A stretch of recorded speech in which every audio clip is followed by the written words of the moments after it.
every time you swallow one of these non-steroidal anti-inflammatories, it is literally like swallowing a hand grenade. And it will blow holes in the wall of your gut that lectins and bacteria will get through. Yeah, so lectins are just one part of the defense system, and there are phytates, which actually are really well designed to prevent you from absorbing proteins and absorbing minerals. And interestingly enough, there are animals that are really designed to be predators of grains. So, for instance, rodents.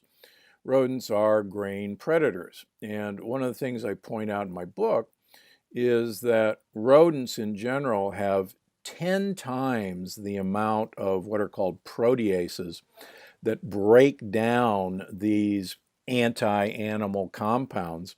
And we don't have them, which is another example for the fact that we have not evolved to be good predators for these plants and plant babies like wheat. The other thing that's really scary about wheat, everybody knows about gluten. Gluten happens to be a lectin, and it's a real lectin, but in the scheme of things, gluten is actually, in my book, down the list of the major lectins. Mm. And actually, the hull of wheat contains probably the worst lectin of all, which is called wheat germ agglutinin. It's nicknamed WGA. And wheat germ agglutinin is in the hull. It's not in the endosperm, the white part. So the advice to eat whole grain or whole wheat or whole brown rice is actually one of the biggest mistakes we've ever made. And because traditional cultures have tried to mill off the hull. For instance, 4 billion people use rice as their staple, but 4 billion people use white rice as their staple, and they've been getting rid of the hull of brown rice for 8,000 years. And the Mm. same way the French use white flour, they have white baguettes, they have white croissants. The Italians, they have white pasta. I mean, the idea of whole wheat pasta is such an anathema to an Italian, and yet now in the tourist areas of Italy, you see whole wheat pasta. And you're Mm. and you're right, it tastes awful.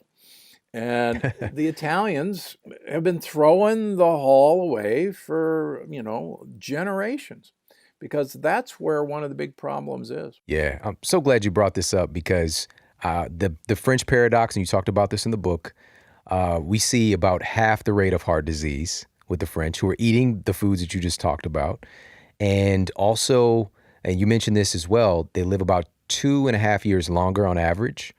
So it's just like, let's look at the results. And you mentioned 4 billion people. So we're talking about countries in Asia, for example, Japan, China, India, same thing. And this was a big revelation for me personally, because I remember the last kind of fast food-ish meal that I had. I literally remember this. And this was over 15 years ago. And it was at this Chinese restaurant, which is kind of like a fast food kind of Chinese restaurant. And I was sitting there and I was eating my whatever hot braised chicken, whatever, and I saw that the owners, like their family, there's like their kids and their wife, were eating like white rice and vegetables. And I was like looking at my plate and looking at theirs, and I was just thinking I need to eat brown rice with this because I was trying to get healthy. And you just like look at the results. They figured this out a long time ago, and they're not eating this stuff that I'm eating. They messed up part is that they were selling it to me. But, in the grand scheme of things, again, somebody figured this out thousands of years ago that this could be a potential issue. Yeah, what beginning in college, what I did was, study why people did the things they did to the food they ate. And, was it tradition or, why did they do this? I mean, for instance, like quinoa, like I talk about in the book, the Incas had three detoxification processes to get the toxins out of quinoa. They would soak it for 48 hours and then they would ferment it. They'd let it rot and then they'd cook it. And it's not on the package directions. And as Right. I talk about it in the book, and I've now seen this several more times since the book came out. I had a lovely 40-year-old woman who moved from Lima, Peru to LA, and she wanted to continue her traditional diet, which contained a lot of quinoa. And her mother had always pressure cooked her quinoa, and she thought it was just this, Mm. wives' tale. So when she moved to LA, she started eating quinoa, not pressure cooked. And she got horrible, irritable bowel and just felt awful. And a friend convinced her to come out to visit me. And, I'm going down the list and I said, okay, now quinoa is so toxic. And she said, what? And I said, yeah, quinoa's toxic. You got to pressure cook it. And she said, wait a minute. My mother just flew from Lima 2 weeks ago and said, you stupid girl. She took her to Bed Bath and Beyond and bought her a pressure cooker. And she Mm. said, didn't I tell you have to pressure cook quinoa because it's so bad for you if you don't? And she said, you're telling me my mother was right? And I said, oh, yeah. I said, call me back in a month. And so she called me back. She says, yeah, you and mom are right. It was the pressure cooker.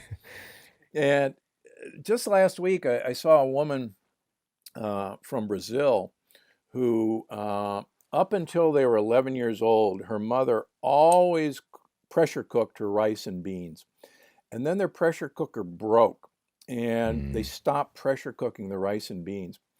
And she said, I can tell you the day that all my health issues started.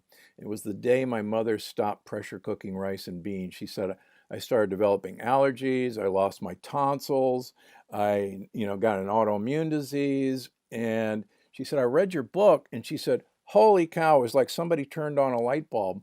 And she said, it was the day our pressure cooker broke. And so now she's fine again. But it was a great story. Yeah, And so there you go. that's So profound.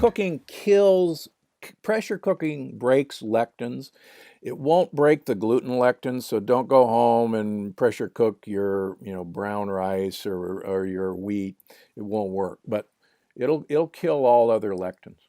Wow. Also, you know, first of all, this is going to be a paradigm shift for people because a lot of people are like team quinoa. And they might even say it's quinoa, whatever they call it, but just like, oh, this is the greatest.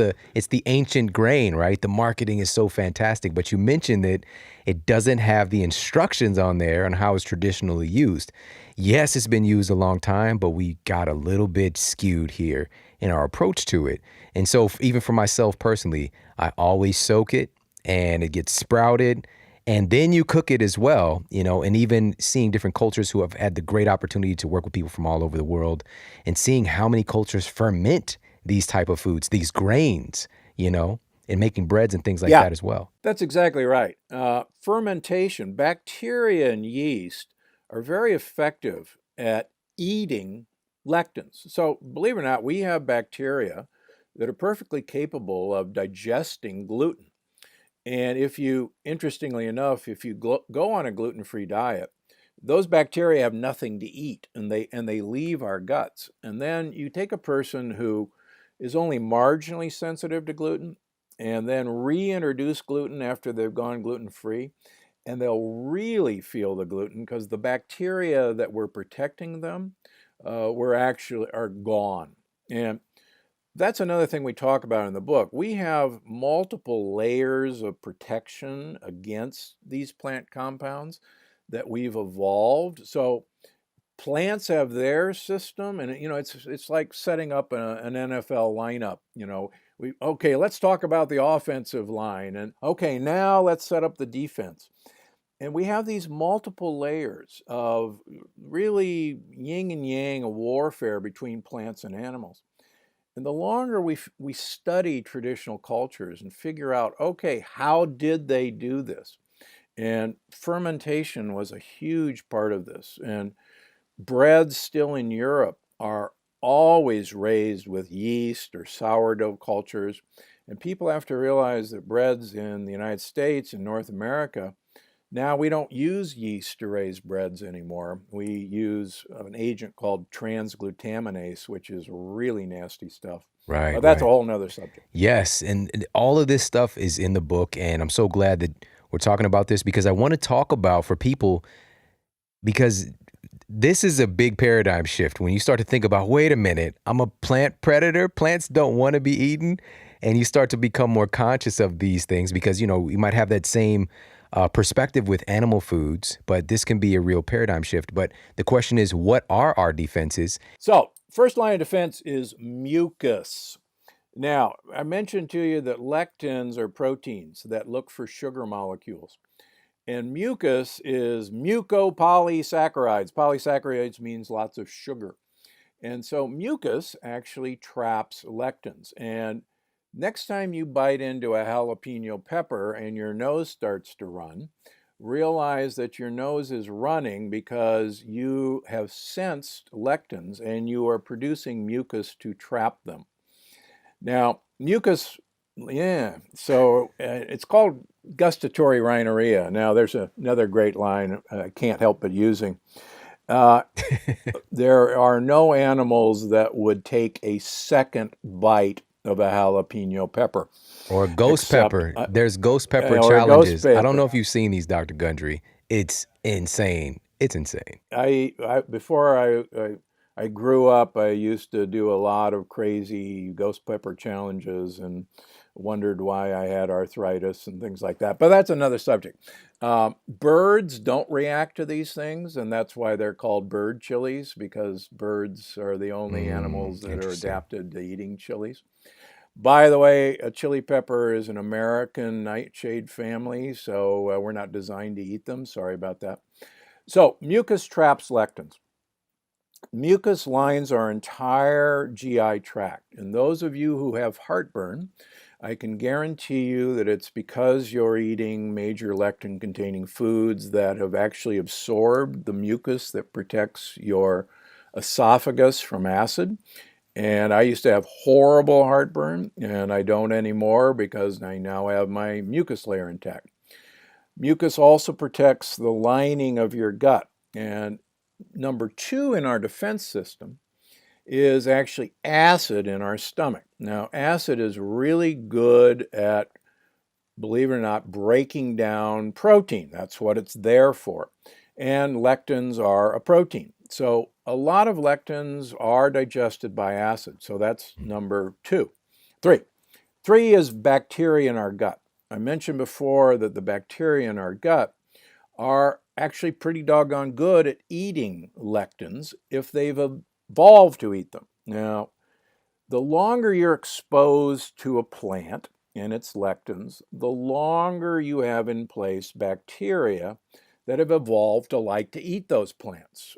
We actually have to have bacteria to digest plants. No animal can digest plants, not even a termite. Termites have to have little bitty bacteria to digest the wood they eat. So bacteria are incredibly important. And as I talk about in the book, we've decimated our defensive line of bacteria with injuries. Injuries from antibiotics, injuries from the NSAIDs, Advil and Aleve. It actually blows holes in our gut. And all of our animals have been fed antibiotics one way or another. And we've decimated our bacteria with Roundup, that herbicide that's used on plants to kill them. So the final line of defense is actually a mixture of bacteria and mucus that line our gut wall. And we have certain bacteria that actually stimulate mucus production on the lining of our gut. And without those bacteria, we don't make mucus. And if we don't have mucus, then lectins actually make leaky gut.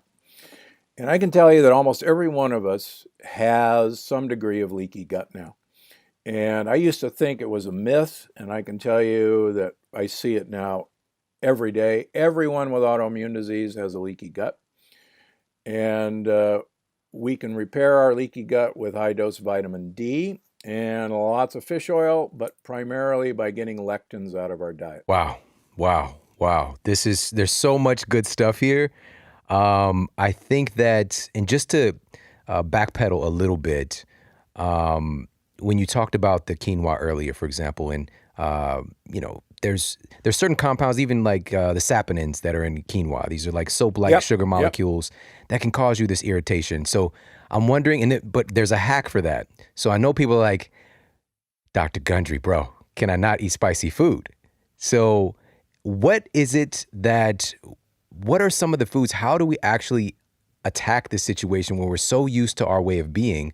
How do we approach this so that we can eat foods that we enjoy and still feel good? Yeah. Okay. So, again, one of the things that I try to convince people is that all of us in America are not from America. Donald Mm. Trump is wrong. We're from Europe, Asia, or Africa. All of us. We're all from someplace else. And that means that none of our ancestors were exposed to American plants until 500 years ago when Columbus started trade. And some of our most beloved foods are actually American plants that we really have no business eating, or if we want to eat them, we have to hack. And Mm. so they're the nightshades. They're potatoes, eggplant, tomatoes, peppers, goji berries. Believe it or not, goji berries are from America. They were taken to China and trade. Then there are the squash family, cucumbers, zucchinis, pumpkins. Peanuts and cashews are American beans. They're some of the worst things you can eat. And chia seeds, pumpkin seeds, sunflower seeds are American seeds. So, what do you do to these guys? Well, traditional cultures, for instance, the Italians refused to eat tomatoes for 200 years because they knew how deadly they were. Mm. Toma- Italians always peel and de-seed their tomatoes before they make sauce. And by the way, I just got sent a bottle of tomato sauce from an American company that peels and de-seeds their tomatoes. And so this is beginning to catch on. Wow. So peel and de-seed your tomatoes, peel and de-seed your peppers. The Southwest American Indians always char their chili peppers and peel and de-seed them before they grind them into chili. Tabasco sauce and most traditional peppers are fermented. The fermentation eats the lectins. So, ferment your foods or buy a preparation that's already fermented. Last but not least, a pressure cooker will destroy lectins. So, I have a wonderful story of a woman in the book who had horrible migraines. And she had a big garden and she loves a zucchini and tomato relish. Just loved it. But she had horrible migraines. So we got rid of her tomato and zucchini relish and her migraines went away. And she says, "Oh, but I love my zucchini and tomato relish. I just love it. I don't care if I get migraines." I said, "I tell you what, can it this next year, can it regularly and pressure cook it. Call me back." So she took a couple bites of her regular stuff, got a migraine, went away. A couple days later, she takes a bite of her pressure cooked zucchini and tomato relish, no migraine. And Mm. now she's, of course, eating her pressure cooked zucchini and tomato relish, and she's happy. So she just learned the hack that allowed her to eat her food. And again, the person who learned the hack that a pressure cooker makes beans safe. We've had several vegan authors attack me that I'm anti-grain and anti-bean. I'm not at all. I'm just telling you, you're stupid to eat them in their natural form. You gotta make them, you gotta get through the lectins and kill them with a pressure cooker. I'll eat all the beans in the world if you pressure cook them. There you have it. I love it. I love it. Because again, I'm almost over here cheering. I like spicy food, but these are some things that I learned about a long time ago. And I remember I was at this restaurant, and you always do what the other kids do. And this was maybe, I don't know, 10 years ago, and it was a ghost pepper, and it was so hot. Literally, the chef brought out a plate with a small circle the size of maybe a raisin of the juice or the fluid from this pepper. And then he passed out some toothpicks. I'm like, what is going on, guys? Because they've seen this before. And so I see what they're doing. They dip it in and they put it on their tongue. And I'm like, okay, again, the other kids are doing it. So I do this and I put it on my tongue. And it felt like I was getting a tattoo on my skin. Like it was so hot. And today, understanding that these are the defense mechanisms in the plant. You're not supposed to feel good when you have it. However, we can still utilize some of these things in creative and novel ways, but just adhering to the way that our ancestors might have done it. And it's so enlightening to hear this because for most of us, Dr. Gundry, as you know, we are unaware of the fact that some of these foods are hurting us and causing disease. And I would love also if we can address, because I've said this, I've been saying this for about 10 years too, and your thesis was on this. So somehow it trickled down to me that it's not just you are what you eat, it's you are what you eat ate. And so you share stories of people who are eating what they think to be free range chicken and having some of these same issues. So let's talk about that. How is this happening? Yeah, so let's use chicken as an example. So chickens are insectivores. They were actually brought to farms from Southeast Asia. And chickens, I grew up in the Midwest, and chickens would go out to the cow fields and they'd dig through cow pies, cow manure, looking for bugs. And they'd actually distribute the manure. And then they'd come back to the hen house and they'd lay eggs. And you'd never eat a chicken until the old hen couldn't lay anymore and she became a stewing hen. In fact, Herbert Hoover's campaign slogan was a chicken in every pot, not in every fry pan, because you can't. And so what happens is the chicken is designed to eat bugs and grass, and that's what constitutes its flesh. If you feed chickens corn or soybeans, you will actually not have a chicken anymore. You will basically have a bird, an ear of corn with feathers.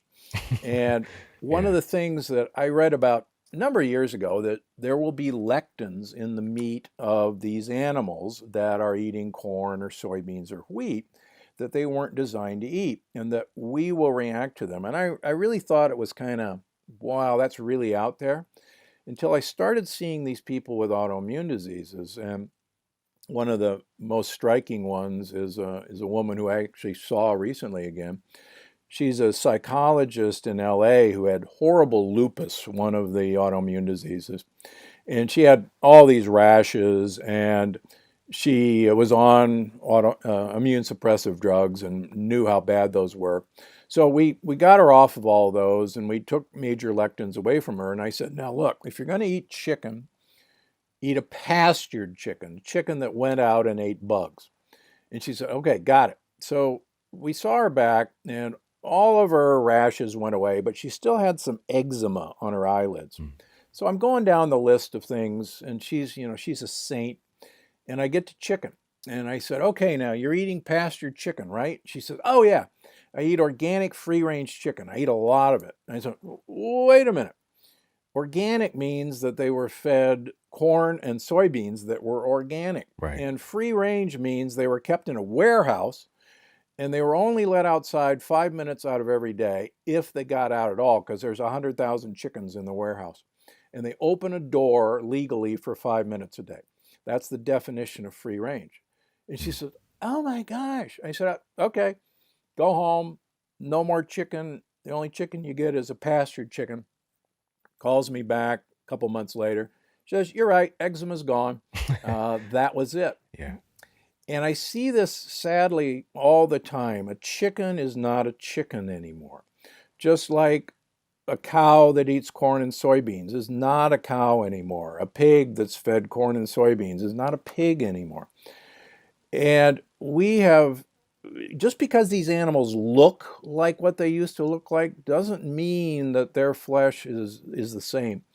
These animals are fed, Roundup on their wheat and their corn and their soybeans, and we Crazy. know the Roundup is in them.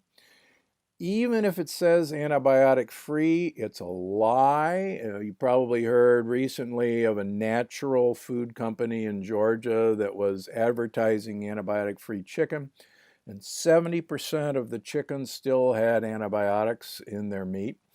So don't believe any of this stuff. Know your farmer, know what the animal is eating, and it makes a huge difference. Wow. That's enlightening. And also, again, these are calls to actions for us to figure out a new way to do things, because the people that are listening, we have, for the most part, everybody is really taking action to become healthier, to do those steps to become a better version of ourselves. But sometimes there are missteps along the way, just like when my initial forte was going from white pasta to wheat pasta, And so Yep. you've been somebody Yep. who's really been a great bridge for people to get right to the destination a lot faster. Are there any other insights for us to share as far as what our approach should be? Because you just mentioned avoid the so-called quote free range and organic because it just means they're eating organic fake chicken food and go for the pastured. Are there any other insights that we need to adhere to that you can share with us today? Yeah, watch out for organic farm-raised salmon. You'll see organic Scottish salmon, organic Norwegian salmon. These are farm-raised salmon that are fed organic grains. Don't fall into that trap. Now, on the other hand, try to eat organic vegetables as much as possible, but just remember an organic pepper is no better for you because it's a nightshade unless you peel and deseed it.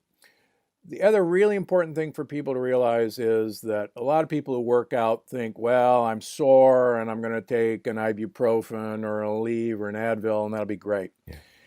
Every time you swallow one of these non-steroidal anti-inflammatories, it is literally like swallowing a hand grenade. And it will blow holes in the wall of your gut that lectins and bacteria will get through. And it's designed to actually relieve your pain, but then make you hurt more, and you'll go looking for more pain relief. Drug companies know this. I show it in my book. There are better alternatives for relieving pain. So just be careful, particularly with your listeners who are, very interested in building muscle and no pain, no gain. Be very careful, be very suspicious about taking NSAIDs for pain relief. What we've neglected, I think, with the COVID-19 is we know full well how to arm ourselves against viruses. We know very well how to do that. There are now 17 separate studies showing the higher your vitamin D level, the safer you are from COVID. And if you get COVID, it will be a mild illness. And 17 different studies now. Yeah. And one of the sad things about the Black and brown community is, I'm sorry, you guys in general don't have much vitamin D because you don't have the ability to absorb it very well. And you look at New York City, there was a study a few years ago looking at population of Queens, and only 10% of them had a vitamin D level above 30, and 10% of the population. And all of my patients, I'm running their vitamin D levels above 100, and I won't let them, out of my sight until I get their vitamin D levels above 100. And I mean, why aren't we, preaching? My gosh, folks, for $5, go get a vitamin D level, and keep taking your vitamin D level, and keep taking your vitamin D. It'll fortify you. The other thing that's important, we've known from day one that people with pre-existing conditions are the people who are going to get COVID. Well, start naming the pre-existing conditions. So it's obesity, it's diabetes, it's pre-diabetes, it's hypertension, it's heart disease. Well, all of those are actually from leaky gut. Hippocrates 2,500 years ago said all disease begins in the gut. And if we, said, well, wait a minute, these people are set up for COVID because they have leaky gut, why don't we go and, restore these guys' gut? Why don't we get gut diversity? Why don't we change the foods they're eating? And again, and this is important for your new book, in World War II, rationing was done in many countries, the United States, Great Britain, Norway, Denmark. And we know the effect of rationing. And rationing was, we rationed sugar and flour. And 40% of all the food eaten in the United States in World War II was from home victory gardens. 40% of all the food was grown at home. And you look at the incidence of diabetes, you look at the incidence of heart disease, you look at the incidence of death during World War II, and in those 5 years, all of these things dramatically plummeted In fact, there were diabetes clinics in Norway and Denmark that closed because there were no more diabetics to take care of during the war. And so if we don't, if we just took some steps to arm ourselves, then you're right. We're surrounded by viruses 24 hours a day. We're surrounded by bacteria 24 hours a day. And they're not necessarily our enemy. They're looking for chinks in the armor. And if we don't give them the chinks, they're not going to get a toehold. And if they do get a toehold, then our immune system, if we fortify it, it was designed to handle what comes at us. Yeah. It's even how we evolved. Our immune system itself is rooted from viruses facing off against other viruses.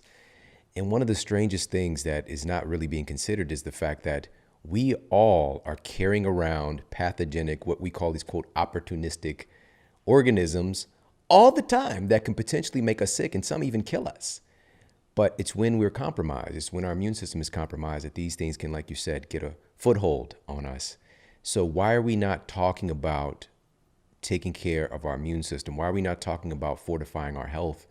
And I want to pass this to you because it's really clear that we never have talked about it. That overarching in our society, in the way that our system is structured, there hasn't been a focus on this in the first place. So why all of a sudden would we be doing it now? I personally was disappointed. Like, why is the messaging so focused on this holy trinity of protection, which is avoidance? And we're not talking about getting our citizens healthier. But I do believe we have a great opportunity right now, since everything is kind of fluxed up, to get our citizens healthier. So can we talk a little bit about that? Because even in your practice, you evolved over time to focus on wellness and not just on disease symptom treatment. Yeah, and again, in the first part of all this, we talked about Pasteur, and one of his, I think, sad legacies is that we became convinced that pathogens were, disease-causing organisms that had to be eradicated.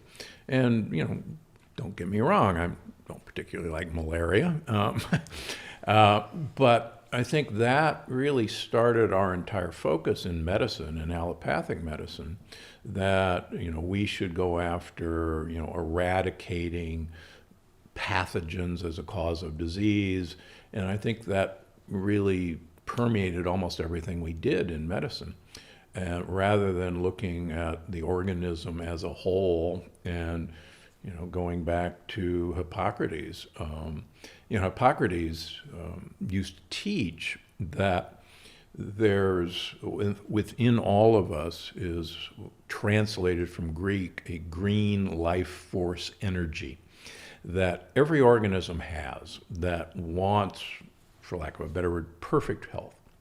If you have green life force energy, then you will withstand whatever comes at you. You will protect yourself. And he was convinced that there were external forces that were preventing green life force energy from showing itself, and that a physician's job was to identify those external forces that were preventing the expression of green life force energy and remove those external forces, or teach the patient to remove them. And then the patient would heal himself.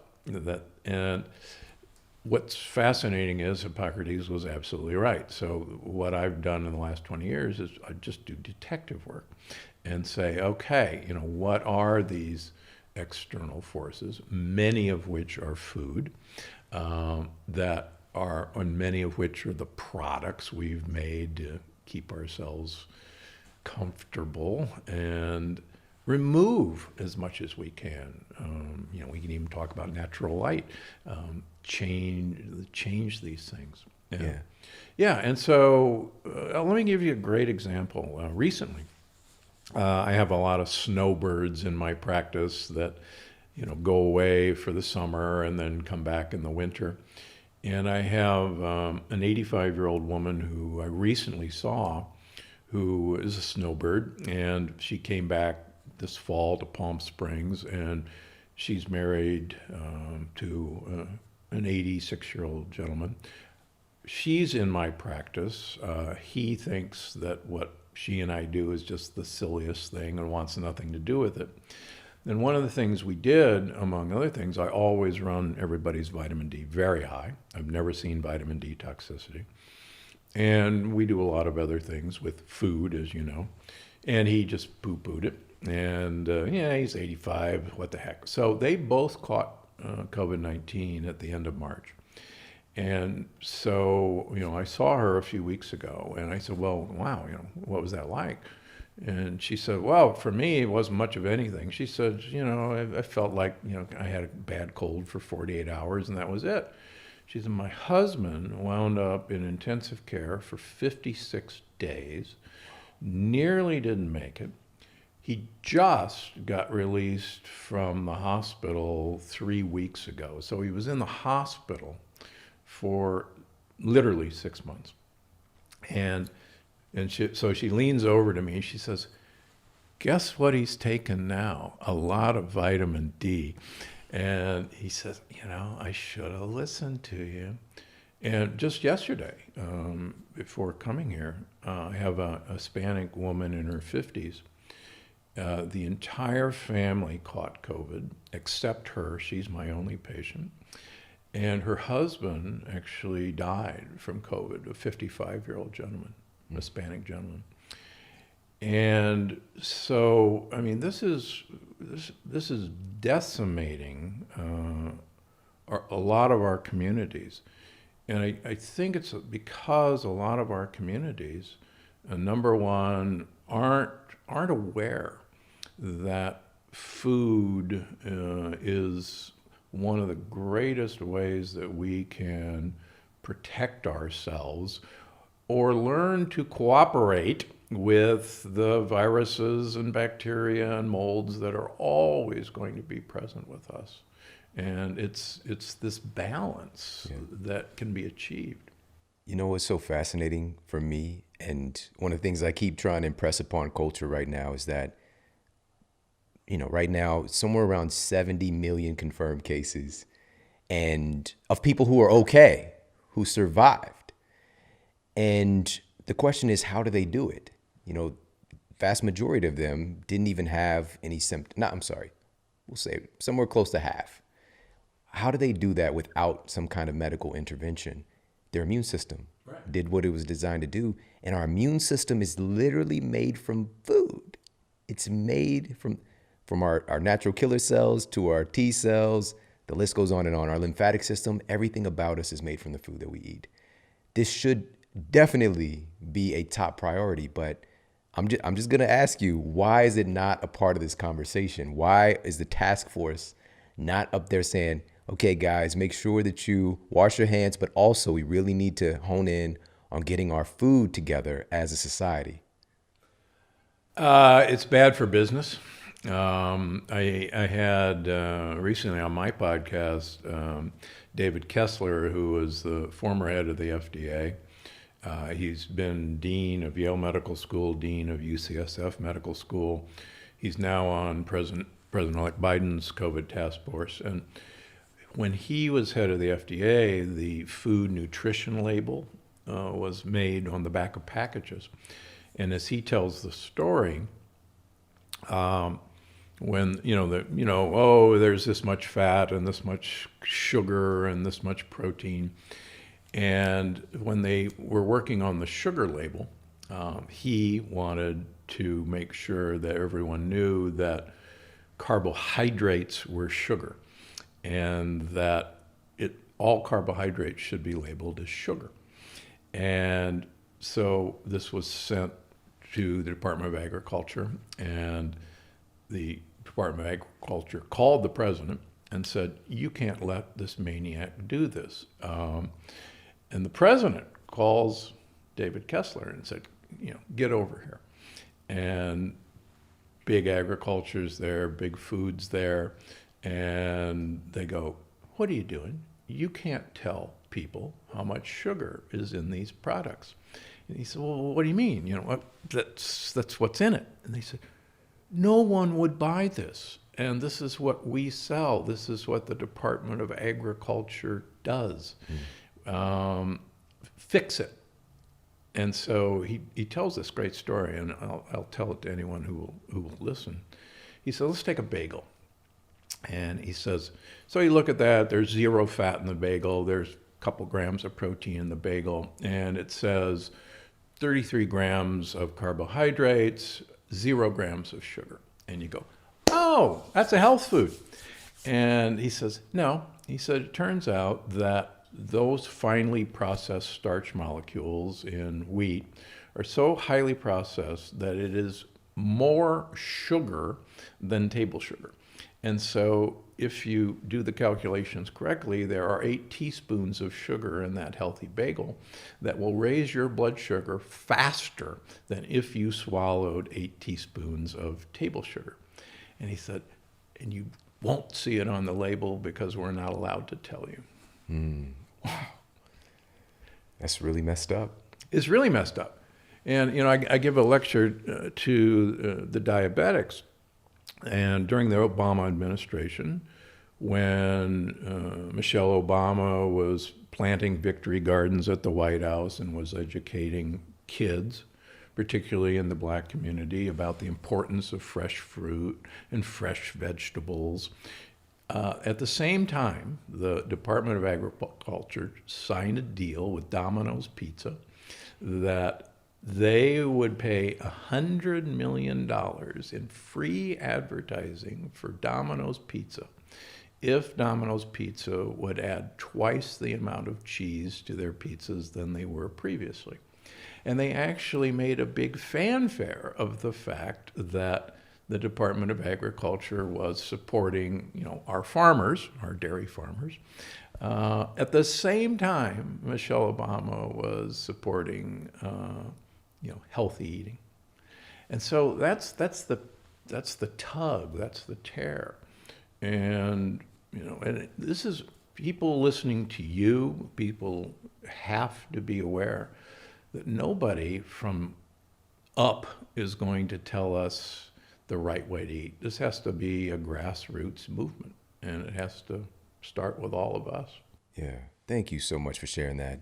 One of the things that I definitely, I'm very big on the Jerry Maguire, show me the money, you know, and kind of tracing that thing back. I just don't want to operate on a theory.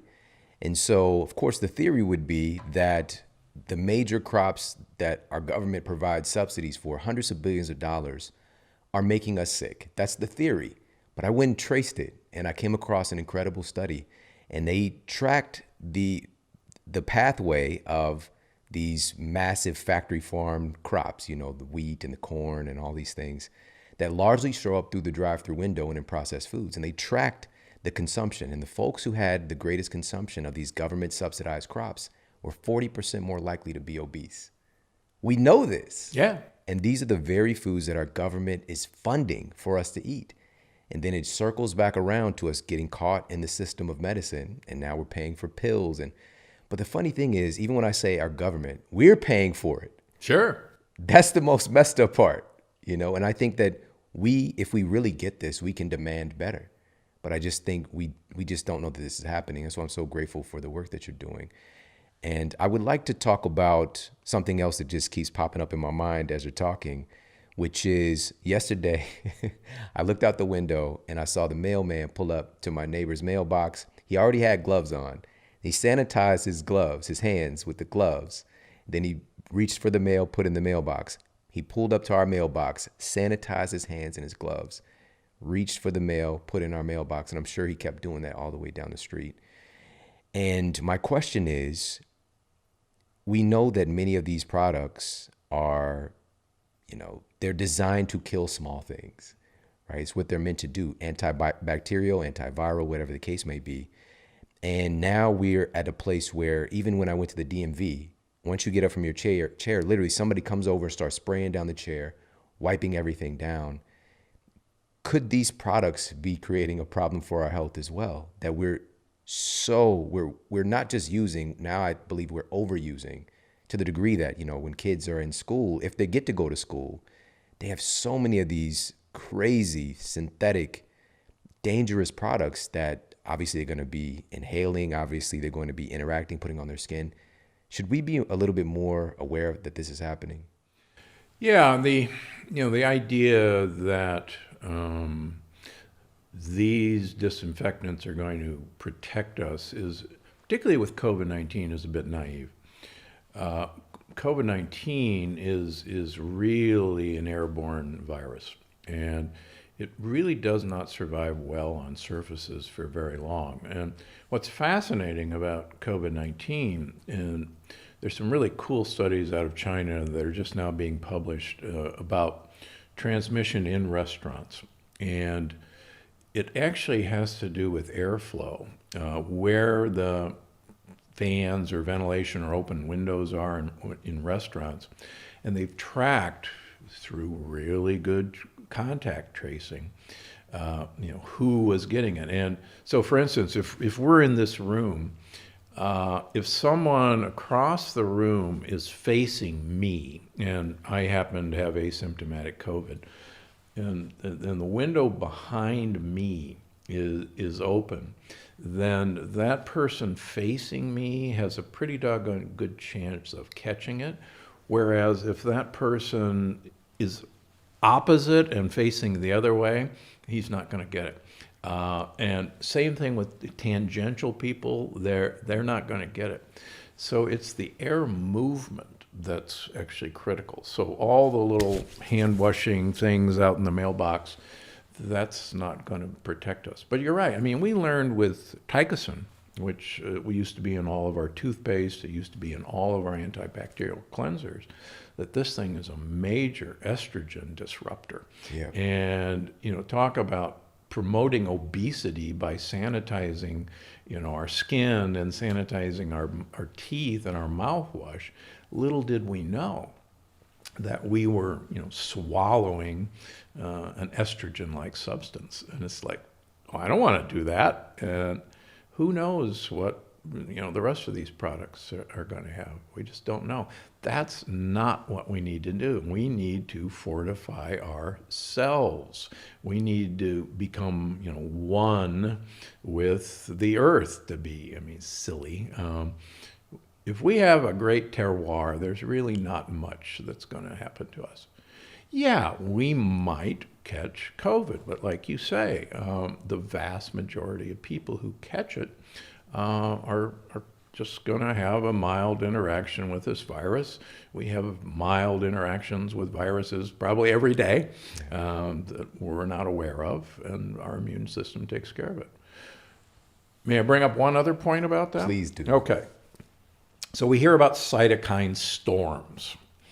So our immune system, I like to use the example of 95% of us are born with a preformed antibody to peanut, the peanut lectin. Lectin's one of my favorite subjects.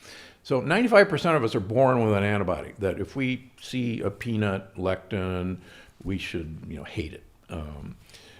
When I was growing up, there were no such things as peanut allergies. Kids ate peanuts in schools. Nobody carried EpiPens to school.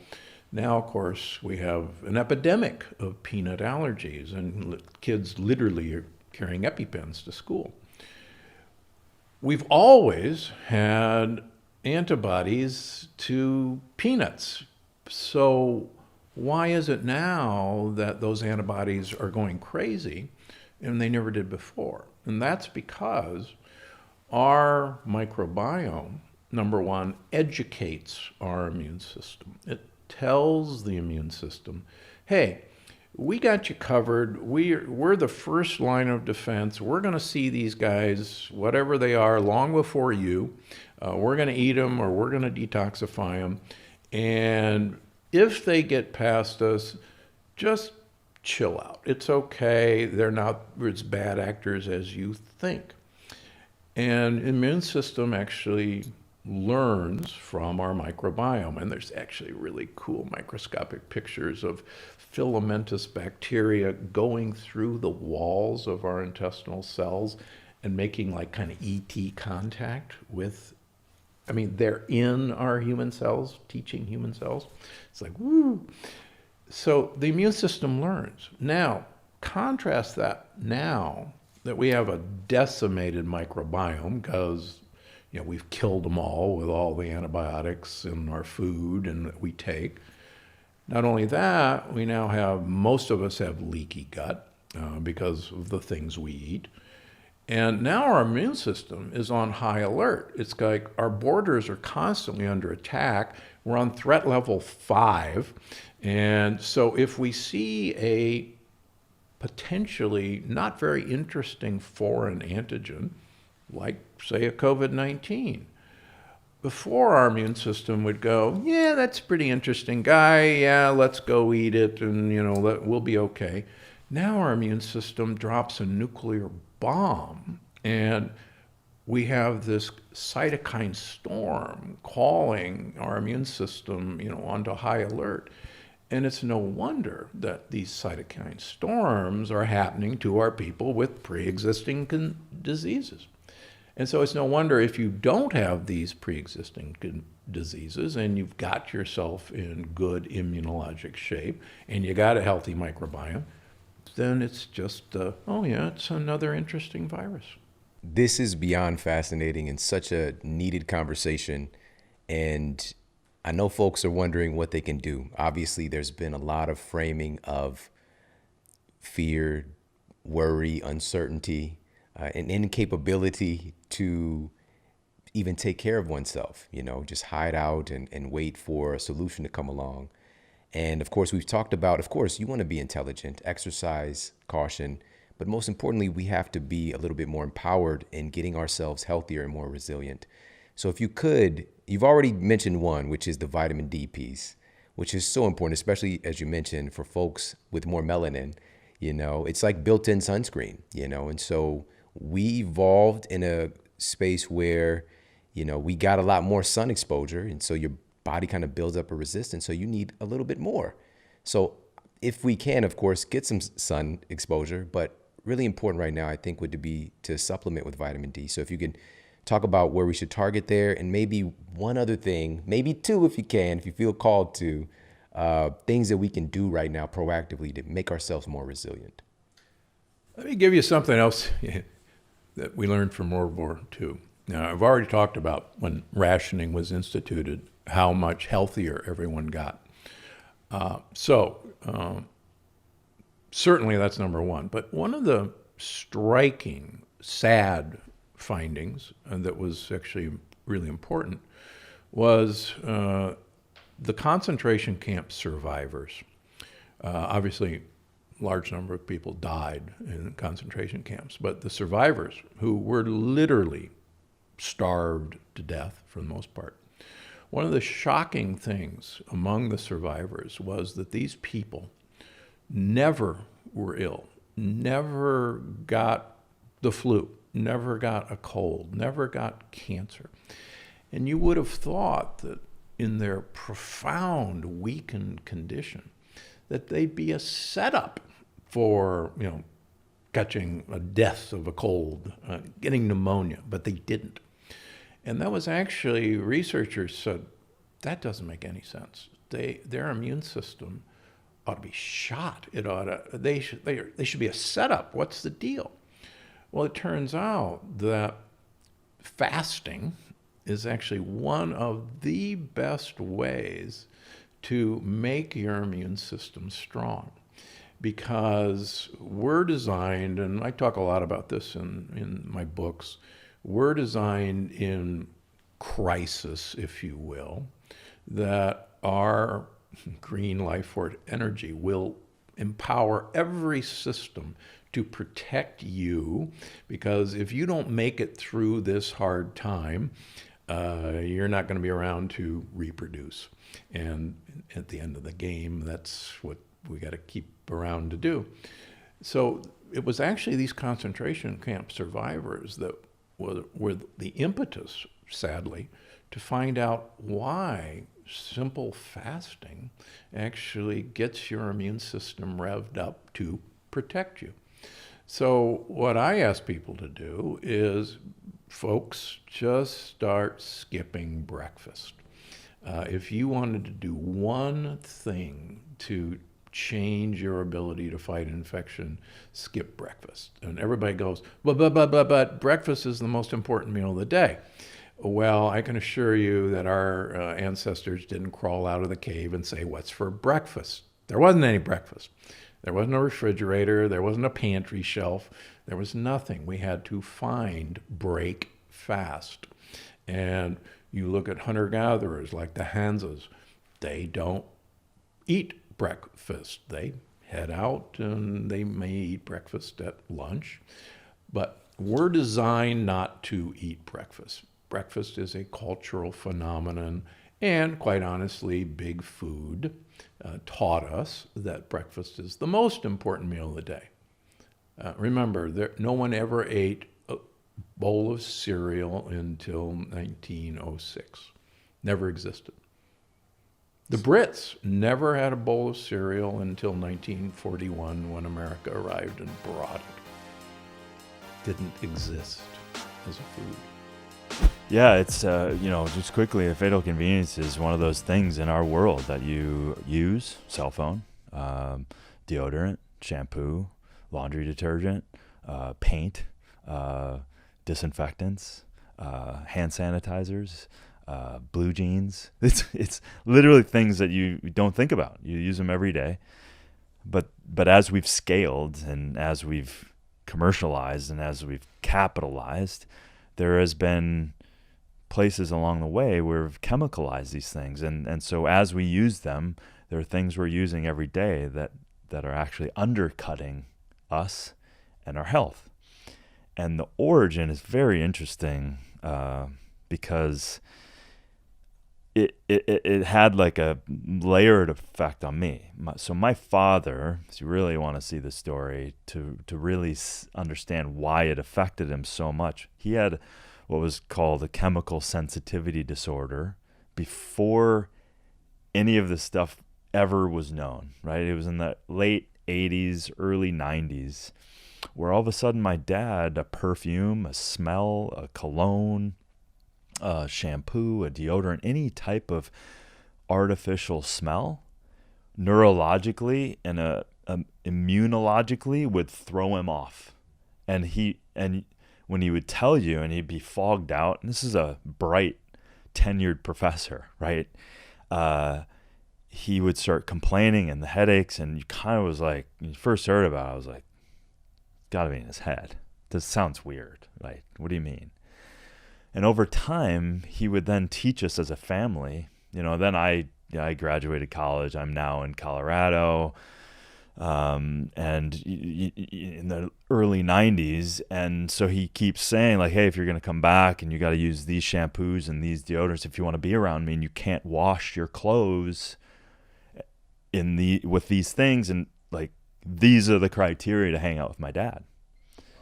So as we started, and then he stopped being a professor, still worked at the University of Minnesota, and then was a counselor. He went back, get a second master's degree, and then so what happened was he started needing to educate the people on his floor.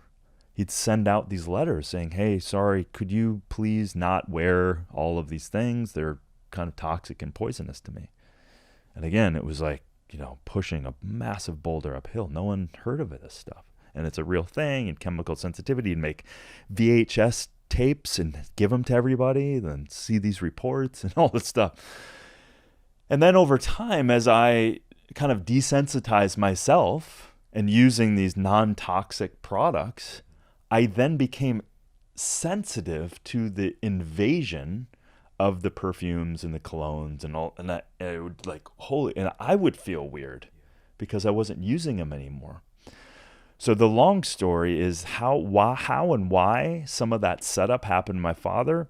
He was a naval operator. He was a keeper of the dragon, they called him. He was working on atomic bombs. So he was in the Cuban Missile Crisis on an aircraft carrier getting ready to drop a bomb, right? And so that was his career in the Navy. And of course he comes out and his thyroid's trashed. So then in their bright idea, he drinks another radioactive fluid and it destroys the rest of it. And then he's on medication for the rest of his life because he has no thyroid. And I really believe that endocrine disrupting situation really compromised him in a massive way. So that's the genesis story.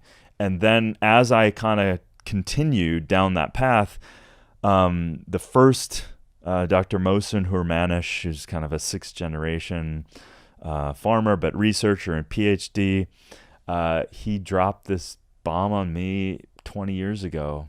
And he said, hey, that cell phone you have, showed me all the studies back in the day, that's a fatal convenience. It's like, and here's the studies. And you put it up to your head and it disrupts because we're electrical and the DNA is working on electromagnetics sending in the RNA. He's like beyond chemistry and biology and all of that stuff. And here's the studies to show it. And I was like, wait, what? And so as he was starting to, also he educated me a bunch of stuff in nutrition, had me look at certain things differently. That term just was like, it anchored in like, oh, now electronics and EMFs, and then my father's history and this whole thing. And as I was exploring doing a podcast, this was popping up. Like, I don't want people to unnecessarily suffer. And that's, listen, I funny because I listen to you so acutely now more than ever, because you just do such great work making it palatable for people and doing such incredible research and unleashing that and unplugging that for people so they understand it. And there's been many times where I'm saying that I'm inspired by you as I'm looking through the stuff because you articulate it so well. So this practice now of kind of digging underneath things has been, it's weird because on the one hand, I'm saying it, I'm such an optimistic person that to realize that so many things that we're doing is hurting us. And when you realize that over time, when you've discovered something, a formaldehyde and a blue gene or whatever, and the FDA writes about it, they know about it, or the EPA in this case, but they don't do anything about it. And so I'm scratching my head going, okay, so it's a known carcinogen. Here's the studies. You wrote an article on it, almost guilt, letting out the idea that you're less guilty or something, but yet you're not regulating anything. So then these big things of 60 to 90 untested chemicals are being emitted in our atmosphere every year in our environment. And then you're going, wow. So do I think agencies are doing a good job? No. So we then have to become our own watchdogs for these things, because they're, you can eat all the good stuff you want, but you're being undercut by toxins. And then it's like sides of a coin, right? So anyway, that's how it started. And now I'm curious about it.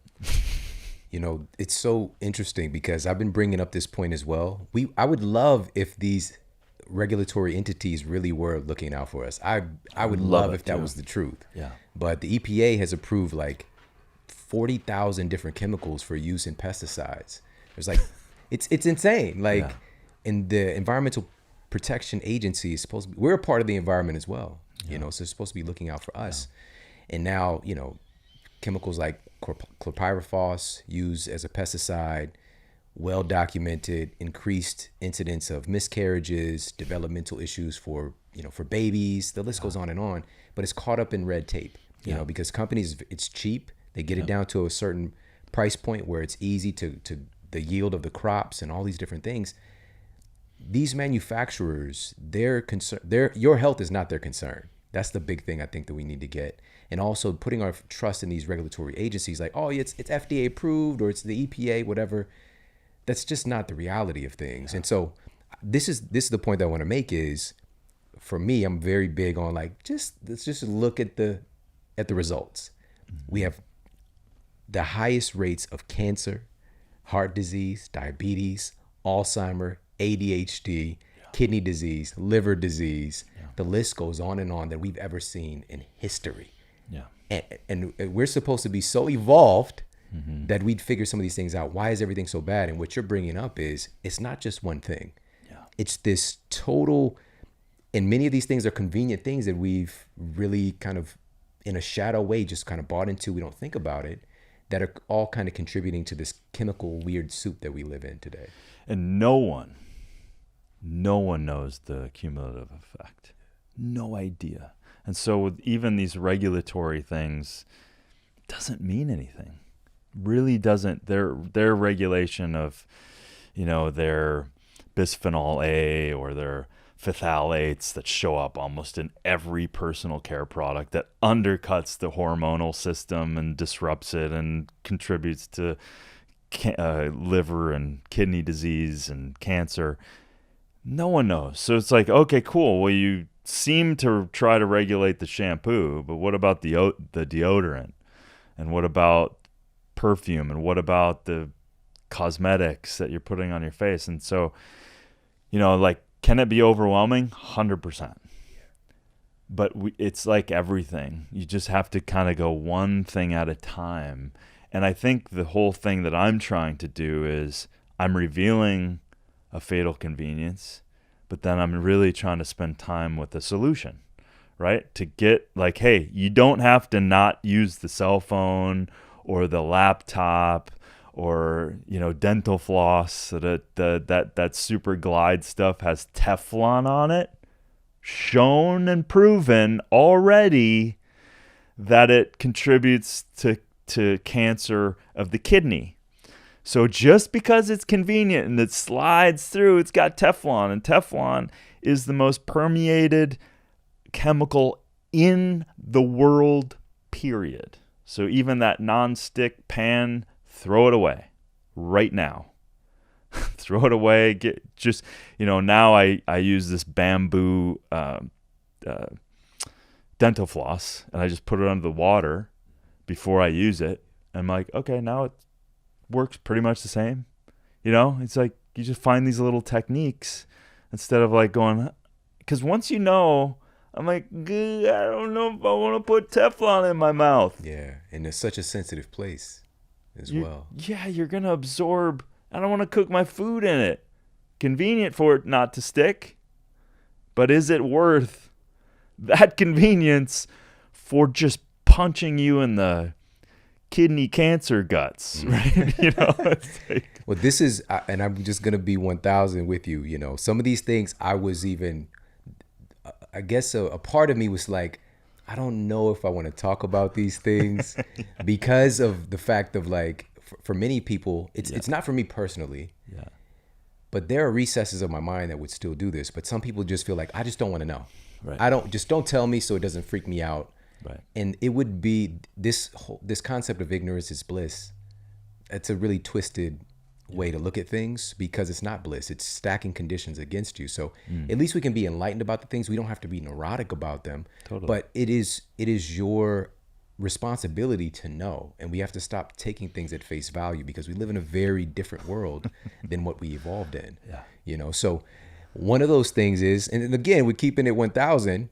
One of those things with the fatal conveniences that you've highlighted is mouthwash. Yeah. Right now, I'm a big fan of people not having the stank in his breath. Yeah. When they're talking to me in close proximity. Like, I would prefer to not have to deal with that. And so I'm a fan of oral hygiene, all that good stuff.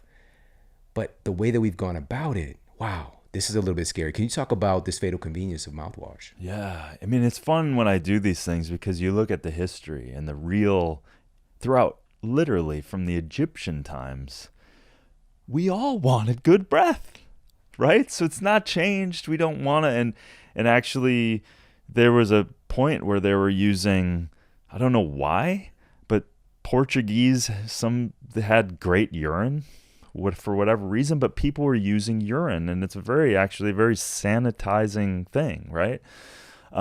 So that history has been there for a long time. So let me get this straight. So people were using not just any urine, but Portuguese urine was the ideal for the cleanliness of the mouth. It's like anything from the dastardly deeds of even shark finning for the Chinese. Like, for some reason, they get thinking that that's doing anything for their health. So who the hell knows? I was just looking at the history, getting fascinated. We're like, let's just unpack this, because you start to see, like, once these guys got a hold of it, they still had, menthol and eucalyptus at its core, right? They're still using things that weren't disturbing the microflora. Keep in mind, the mouth is the second largest population of good bacteria, of all bacteria, but of good bacteria. Oral microbiome. Yeah. So think about that. Your digestion is happening, right? And so then it takes that turn where, Listerine started, and all these other ones. And so when you get that alcohol base, you're just now at that proximity, you're starting to wipe out the bacteria, and so all of it. So now the dependence on that, and keep in mind, you have to peel the layers, and no one wants to do that work. So it's like, number one, if you're having bad breath, it's probably going on in the gut. It's probably food selection. It's probably an indicator. I mean, I don't know about you, but when I've stood in front of people going, they're literally dying. Not that the breath is so bad, but my senses are like, they're dying. And we say that too, like, something died in there. Yeah. But I think instinctually we actually know that whatever they're doing, they're not thriving. And so it's a very deep thing. So the microbiome down in the stomach is being affected. Then ineffective enzymatic activity, and then when it's in the mouth, you've just annihilated, and now you just keep doing that, and so it's getting progressively worse. Because that alcohol is acting as like a total destroyer of microflora. Exactly. It doesn't care if it's good or bad. It doesn't matter, and that's where over sanitization of any kind is not a good idea. Like, even the hands and the hypochondriacs in this day and age, it can cause a lot of problems. And so wiping that out only exacerbates that whole thing. And now you have on top of it, again, these fatal conveniences of multiple punches. So now you've got, yellow number, what was it? Listerine was always that faint yellow. That was their signature. You talking about that brownish Listerine. That literally looked like urine. That stuff. Yeah. The first time I had it was at my grandmother's neighbor's house, Mrs. Sweet. Her name was Mrs. Sweet, and she had some brown Listerine. Yeah. I don't know why I had it. Yeah. And I had some, and I felt like, oh, this is what it tastes like to be 50 years older, like instantaneously. Yeah. Like, that'd be a good slogan for them. Yeah. Listerine. Brown Listerine. If you want to know what it tastes like to be 50 years older, drink this today. Or if you want to feel, now I'm just spitballing some ideas here about Brown Listerine's ad. It is so terrible. Oh. If fresh breath isn't enough and an exorcism is needed instead, reach for Brown Listerine. You got a demon. Do you enjoy self-flagellation? Oh. Beat your microbiome to a pulp with Brown Listerine. Yeah. You're dealing with a pH, an acidic environment, anaerobic environment, and on top of it, so again, this multiple punch. Once you start chemicalizing things and not obeying nature, you then that acidity changes. So once that die-off happens from the microflora, that acidity changes. And so now it becomes more acidic. After about 5.5 pH, now it literally, the second wave of that is it's eating your enamel.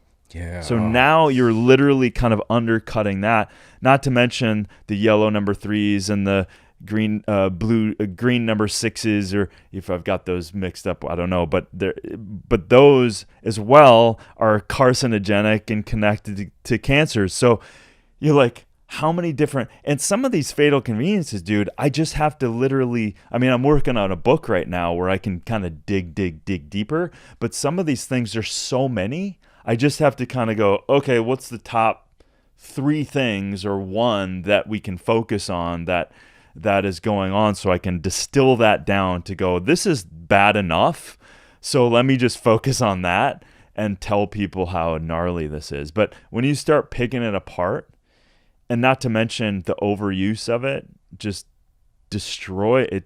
All of these little things that aren't so little, think about over 20 years, 25, like all that stuff, you can't survive. It's like a forest fire coming through and wiping out the ecosystem all the time. It's every time you swish with that stuff. You know what's hitting me right now is the fact that the digestive process really does start in the mouth. Yeah. And so you're encoding your food with your DNA and RNA. You're encoding your food with your own enzymes that your body's producing, getting that food familiar with your system. Could our devastation of our oral microbiome be leading to autoimmune issues and all these digestive distress issues that are, again, skyrocketing today as well? But we don't attribute it to things like this, and it likely definitely plays a large part. It has to. Like, again, every zone in your body is a different zone. It's a different thriving ecosystem. It's got its own balances, acids, alkalines, all of these stuff. So is your mouth. So you're bringing in acidic thing every day, multiple times a day, and you've changed the environment. Now those amylase enzymes, not to mention you've already killed the bacteria, but now the amylase that you need for carbohydrates to start that process is no longer there. It can't thrive. It can't do its job. And so we're just playing with we're throwing things at it. Just our whole, the whole American view of health is so flipped. Like it's literally almost the opposite of what you should be doing. And so, right. You know what I mean? So that's where I'm like, yeah, of course I like good breath, but let's just make sure that you're eating well. And, eucalyptus is still great. Peppermint, still great. Clean up your diet, eat, chew on some mint leaves. I mean, there's a million different things that you can do to not, expose yourself to harm. Instead, we reach for that brown Listerine. I forgot about the brown Listerine, man. Like, of course, I know the more cool mint type, but that brown Listerine changed my life. All right, it made me feel like. Have you seen the preview for M. Night Shyamalan's newest movie? It's like where people go to an island and they get old really fast. Oh, I haven't like seen I felt like that. Like I felt like I started to decay. Yeah. And I just thought of another slogan because I think it came out in like 1879 from listening to your Fatal Convenience on it. Do you fancy capital punishment? Don't give them the chair. Give them brown Listerine. Executing people's microbiome since 1879. All right. So exactly. It's so crazy that these things are, again, it just becomes a normal part of our life. It's a fatal convenience. Fresh breath, kill, get everything sterilized in there, which that is the wrong approach. We're not looking to be sterilized. No. We're looking for cleanliness, for balance. Yep. But the last thing that I want to mention and throw it back to you is that when we're devastating this oral microbiome, we're creating the susceptibility for pathogens, for more gnarly things, because we don't have that protective force field. Big time.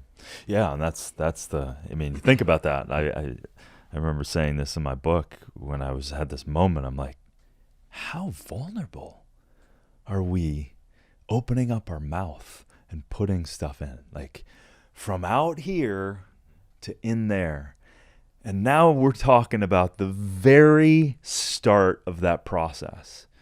And you've divorced nature. You've doubled down on chemistry that hasn't even been vetted for the most part, right? We're going back to that stat where, 9,000 total of the 60,000 chemicals created every year are tested. And of those tested, they're pretty compromised in their testing to get the results that they want, and all of those things. So it's like, listen, you can grab a spruce leaf and start chewing on it. It's freaking great for your mouth, and there's no side effects. So yeah, you are literally creating a dangerous scenario. You have germ theory, terrain theory. So think about just that first place where you've now germs. We all know this, right? Or maybe some don't, but germ theory, it's the basis of American Medical Association that we're going to catch something. Whereas Antoine Becquem, back in the day, was one of the greatest microbiological researchers of our time. He said, no. The environment that a bacteria or a virus comes into knows what it needs to survive. So if it has an environment where it will and can survive, it will hang out and proliferate. If it doesn't, it takes off. It'd be like, okay, you go to the Arctic right now and you're going to be like, hell no. It's freezing. I don't know where my food is. I'm out. It's the same thing. The intelligence of life at its core knows how to thrive and survive. So if you've now changed your terrain, you've made it acidic, anaerobic, now you've invited other types of bad, not so beneficial microbes and viruses to come into that very opening that you've now said, world, come in.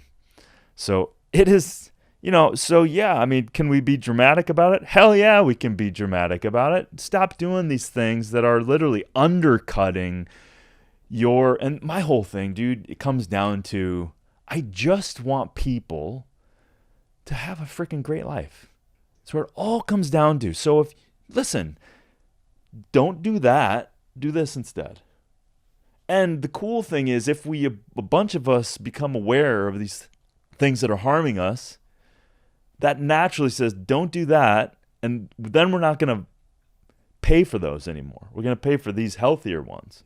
And then that whole world's going to increase, and the other guys are going to be forced to change and get out of this whole thing. So that's the undercurrent as well. Is like, you get to feel better.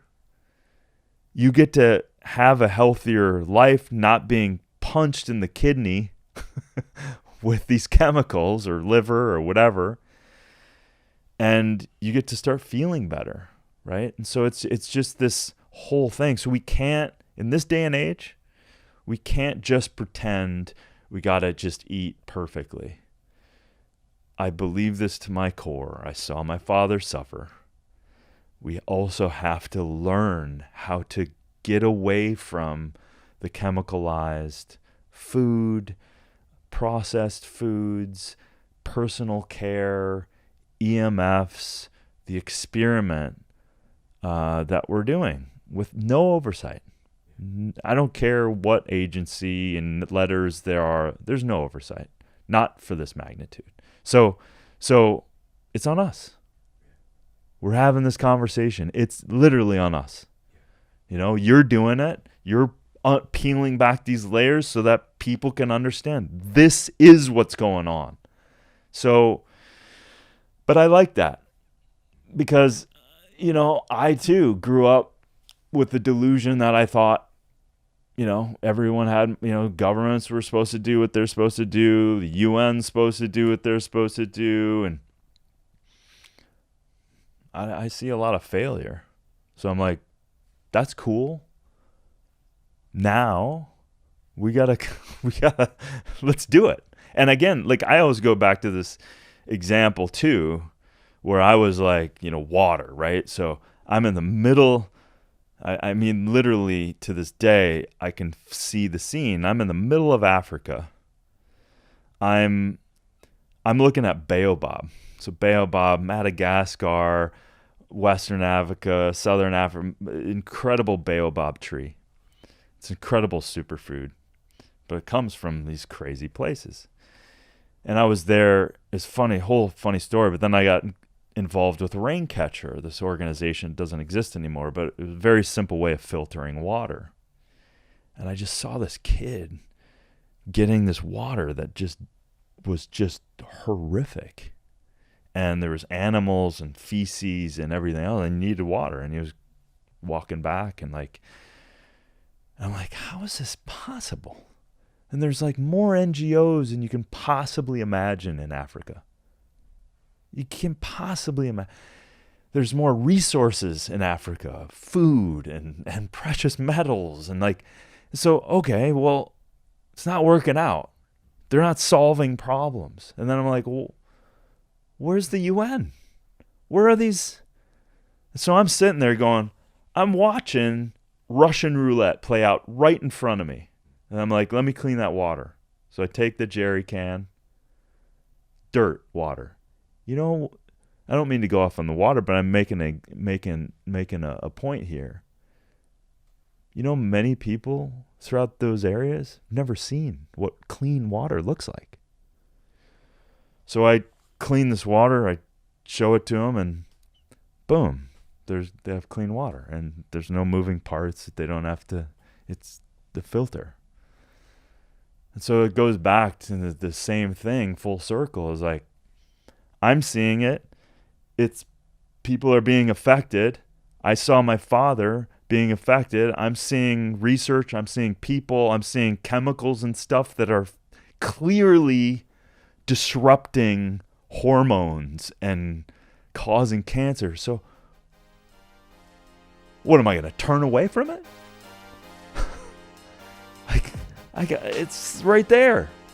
So we began suspecting that blood sugar was an issue, about a decade ago. And since then, we've seen some really nice research, one from a Dr. Rosebud Roberts at Mayo Clinic, demonstrating that when you look at people's diets, those individuals whose most favor carbohydrates as a calorie source have about an 88% increased risk for Alzheimer's disease, a disease for which there is no treatment.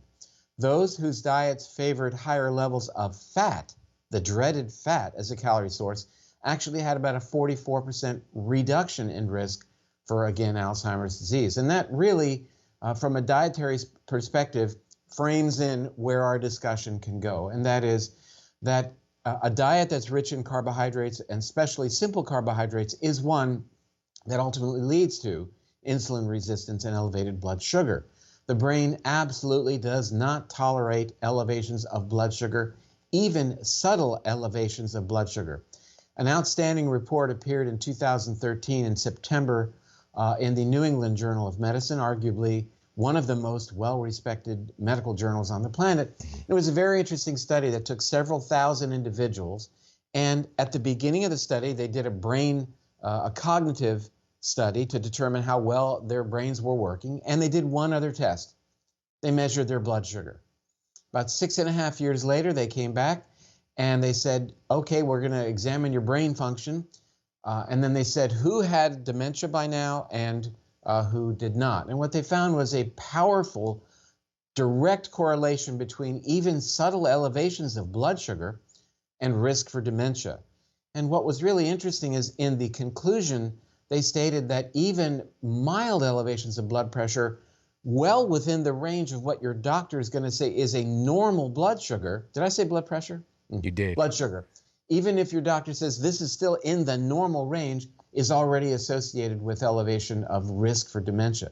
So you can have a blood sugar of 105 and your doctor gives you a pat on the back and says, don't worry about it. You're not diabetic.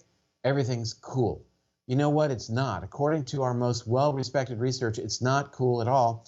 You already have an increased risk for disease that has no treatment.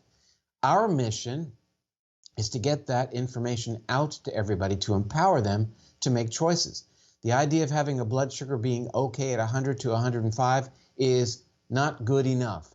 While that might be considered normal, you know, Shawn, for you and me and your audience and for everyone, we want people to be optimal, not in the normal range. The normal range is a completely contrived idea based upon statistics in terms of what we call standard deviations. I want everybody to know what's best for their brain, and the lower the blood sugar, the better the insulin sensitivity, the better it is for your brain. Now, there are many mechanisms that relate this elevation of blood sugar to damage in the brain, and I think probably that one of the biggest players is when your blood sugar is elevated, that blood sugar binds to proteins. We call that glycation. As a matter of fact, many people don't know it, but they're probably very familiar with this because of the blood test called A1C. If you watch the evening news, you see all these advertisements for people who are generally overweight and should be on a higher fat, lower carb diet. But anyway, they're taking drugs to lower their A1C. What is A1C? It's sugar bound to a protein, in this case, hemoglobin. So it's called the hemoglobin A1C. The level of A1C directly correlates to the degree of brain shrinkage on an annual basis. And that degree of shrinkage outperforms the amount of brain shrinkage you get even if you carry the so-called Alzheimer's gene. Why that's important is because, you know, you can't take the diving board off your gene pool. You can't rewrite your genes you got from your parents and all who came before you. But what we now understand is that you can change your gene expression. You can change the very expression of your life code. We know that about 70% of our DNA that codes for health and longevity is under our direct control by changing our lifestyle, by eating appropriately, by gaining exercise, making sure our sleep is restorative, by limiting stress. We can pave the way for a healthy brain.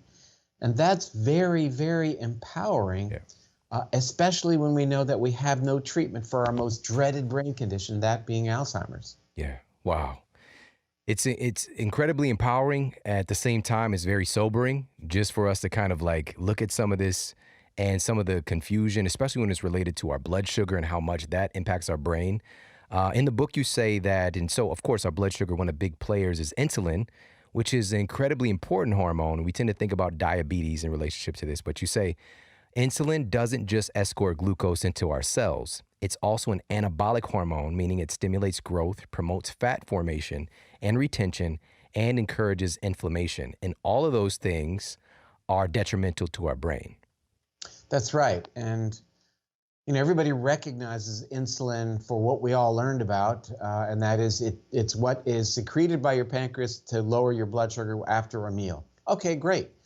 But I think that Gary Taubes has done an excellent job in writing the book, Why We Get Fat and What to Do About It, you know, really explaining that insulin has other very important roles in human physiology. And most importantly, as you well mentioned, it stimulates what we call lipogenesis, the creation of fat, and it inhibits lipolysis, the breakdown of fat. And that is a great thing because it allowed us to survive. When we, as hunter-gatherers, would find in the late summer blueberries, we would eat the blueberries, the sugar would be in our bodies, raise our blood sugar, stimulate insulin, we would lay down fat, and we could survive throughout the winter of caloric scarcity. Problem with that mechanism is it's still in play, and people are catering to that mechanism 365 days a year for the winter that never shows up. So, you know, hunting and gathering isn't hunting down the convenience store and gathering up the corn chips. It really is being active and on a diet that's higher in fat and protein and remarkably lower in sugar and carbohydrates. So, you know, getting back to this notion of changing gene expression, what has been, I think, the most appending event in my professional career in terms of discoveries have been two, as a matter of fact. First, the notion that we can change our gene expression.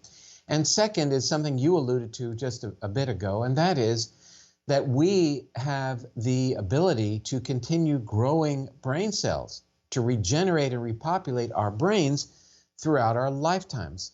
And certainly that is something that was not taught to me in medical school in the 1980s.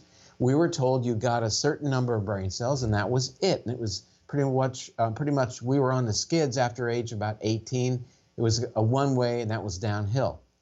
But we know now through the work of Dr. Peter Erickson, published only in 1998, that humans retain the ability to repopulate our brains with new brain cells throughout our lifetimes. Even into our senescence, we have the ability to grow new brain cells. And this growing of new brain cells is one way to stave off dementia, and it's under our control. Now, your audience is probably on the edge of their seats right now, like I am, wondering, well, what in the heck can I do to make that happen? How do I enhance the growth of new brain cells? And I tell people there's something you have to buy. And here's the pitch. You've got to go out and buy a new pair of sneakers. That's it. And you can get any brand you like. So this is non-denominational. Why is that so important?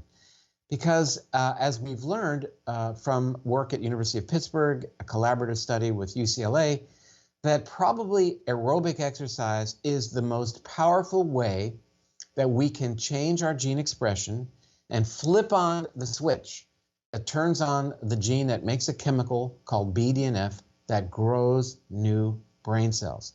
Levels of BDNF correlate to reduced risk of dementia. Levels of BDNF correlate to better memory. And as we just learned a couple of months ago, low levels of BDNF in women are strongly associated with risk for suicide.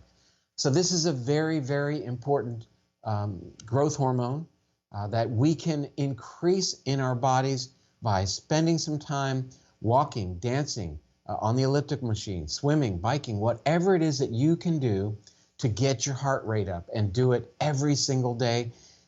This may be associated, according to the conclusions reached by Dr. Erickson and his team, may be associated with a 50% reduction in risk for Alzheimer's disease.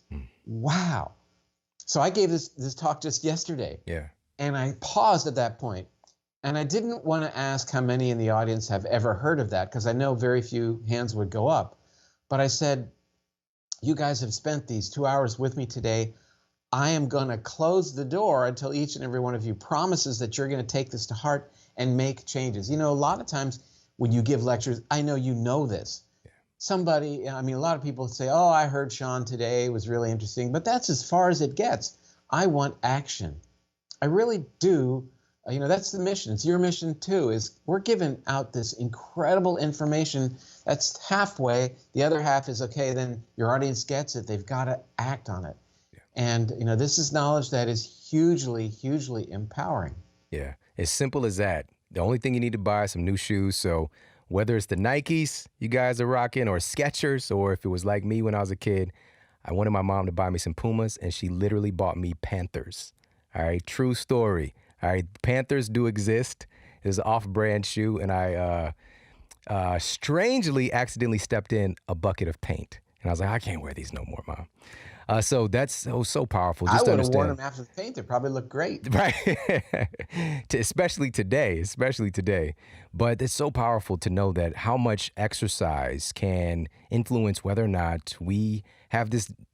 Again, like, this is something that if you look at the research, you see about 100 million people over the next 30 years being impacted by Alzheimer's. This does not have to happen, and that's an incredible insight.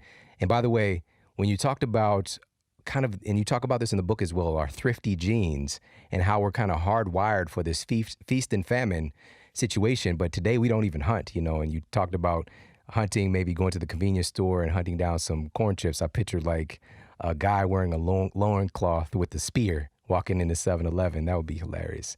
But that's the extent of what we have to do to get our food. You know, it's most of the time just walking into your kitchen. And so, wow, this is profound. And also, really quickly, I want to point to, and I just mentioned this in the conversation that I just had on the Dr. Oz show about Alzheimer's related to sleep deprivation. And one of the things, because these are TV segments, we didn't really get into is how much insulin resistance from sleep deprivation influences our risk of Alzheimer's. Because even just one night of sleep debt can make you look like you have blood sugars as though you were type 2 diabetic, or at least insulin resistant.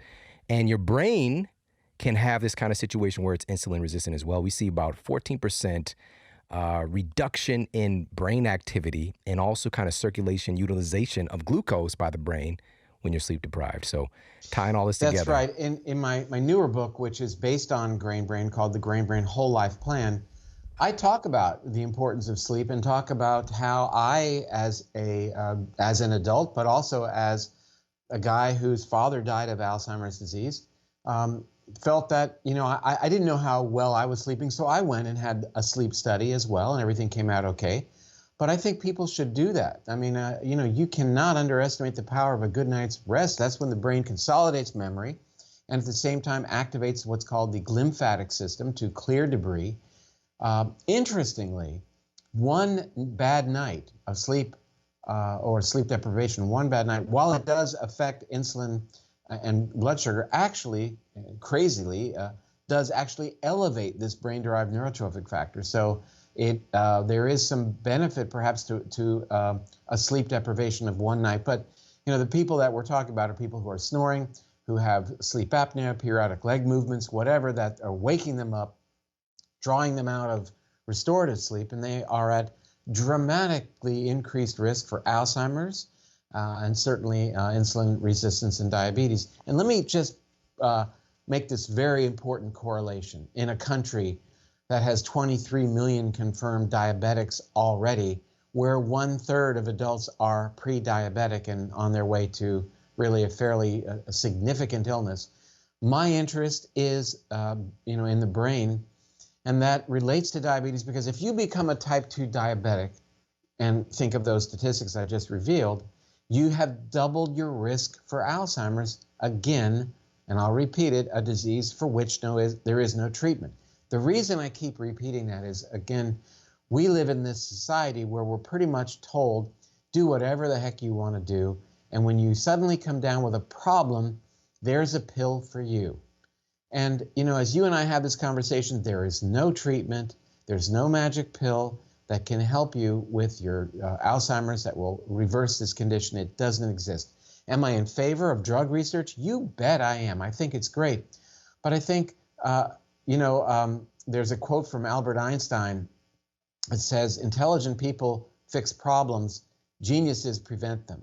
Yes. And, John Kennedy said that the time to fix the roof is when the sun is shining. And I think that's where we are. But what we're doing here, as a physician, what I'm doing is I'm hitting the ball back across the net to the other side. And that means the responsibility is going back to you, everyone who's watching this interview, that your doctor has nothing for you in terms of treating your brain if you have Alzheimer's. And you could be well on your way. The changes that begin in the brain before you can't find your keys or forget the Wi-Fi code or go into the room and don't know why. Yeah. Those changes begin 20 to 30 years ahead of time. So we've got to get you exercising this afternoon, tomorrow. We've got to make it happen. We've got to get your blood sugars down. We've got to lower your insulin levels. You've got to get your hemoglobin A1C down into the low 5s. All of these things need to be maximized. Vitamin D level in the optimal range. All important. And it's not like there's an Alzheimer's diet, like there's a Heart Smart diet or an osteoporosis diet. They're all the same. Mm-hmm. Can you imagine that you have to pick the diet to pick the disease that you don't want to get, right, and take your chances on all the rest? No. The same diet is involved in reducing inflammation that is good for your heart, good for your cancer risk, good for your risk for diabetes, because those are also inflammatory conditions. Alzheimer's, heart disease, diabetes, cancer, multiple sclerosis, Parkinson's, they're all inflammation-based diseases. So when we lower our sugars and we increase our healing fat and we exercise and sleep appropriately, we're dropping down these inflammation numbers in our bodies, and that's good from the top of your head to the bottom of your feet. So it's all size really does it fits all. One size does fits all. Okay, so just to jump and change gears here, I would love to talk about how in the world does our friendly neighborhood loaf of whole wheat bread play into this whole equation? Let's start with the surprising impact that wheat has on our blood sugar first, and then kind of dive deeper from there. Well, it's a good question because wheat in and of itself, I don't think, and this may surprise you coming from these lips, is so tragic in terms of blood sugar. That whole wheat, whole grain wheat is a threat, but because of the fiber that would contain, it's not the biggest culprit. The biggest culprit is going to be the refined grain, where the fiber is removed, and you wonder how people can eat that type of bread, for example, or other products. The other issue, of course, with wheat is the fact that it's a gluten-containing grain, like barley and rye, and to a great extent in America, at least, oats, because of how they are milled. Gluten is made up of another protein called gliadin, and alpha-gliadin has been shown to increase the permeability or the leakiness of the intestines in all humans, according to Dr. Alessio Fasano at Harvard. It's this permeability or leakiness of the gut that causes inflammation, and as I just mentioned, the cornerstone of our most dreaded conditions, including Alzheimer's. So, yeah, I'm connecting a few dots along the way, if I have the liberty to do that. And it's for this reason that I recommend avoiding wheat products. Why? Again, because they contain gluten, and also they are high reasons for elevating blood sugar. Whole wheat bread has a very, very high glycemic index, which means that it's going to raise blood sugar quite significantly. And frankly, a slice of whole wheat bread has a higher glycemic index than a Snickers bar, and that raises eyebrows because here's a candy bar, but the reality is the calories in the candy bar are coming, sure, from some sugar, but there's a lot of fat in the chocolate and in the nuts. And those are good fats. Now, I'm not saying we should be focusing our diet on a Snickers bar, but I am saying that if we're looking at and judging our foods based upon the glycemic index, then this whole wheat slice of bread does not belong on the plate based upon those two very important parameters. It alludes, however, also to the notion of the importance of fiber in the diet, and I cannot overemphasize that enough. Most importantly, because of the role of fiber, and specifically what we call prebiotic fiber, to nurture the gut bacteria. When we do so, it paves the way for better health and reduces inflammation and stabilizes blood sugar. What more do we want? Yes, yes. And, the word gluten itself is Latin for glue, just FYI, everybody. And something interesting you talked about in the book that I've been talking about for quite some time, but just really highlighting this and the opiate receptors in the brain and how that is influenced when we eat wheat. Can you talk a little bit about that? Sure. Well, in wheat, there are chemicals that actually do bind to receptors in the brain that are the type of receptors that are sensitive, for example, to morphine. And I think my friend Dr. William Davis in the book Wheat Belly really does a marvelous job in describing how these chemicals work, how they make people feel after they eat wheat. And when you stimulate those receptors, it's probably a good feeling. That's why people become addicted to opiates, for example. So, it's working on the human at multiple levels in order to spread its seeds. We have been cultivated by the wheat plant. Humans have been cultivated by the wheat plant to spread itself around the globe, and it did a marvelous job. It's been very successful. We usually say, when we cultivated the wheat, but you can look at it the other way. By harvesting this activity in the human brain, wheat has been very successful to become as pervasive as it has globally, representing as much, for example, in the United States as 40% of the foods that we consume. So we see that. Now, does it mean that all grains are bad? No, it doesn't mean that at all. People that say, well, Dr. Perlmutter doesn't want you to eat any grains at all. Not true. If you have some wild rice that is organically grown, I think a serving is not bad. I think quinoa, which isn't by definition a grain, but everybody talks about it as such, is in moderation a good food, high in protein, great source of fiber.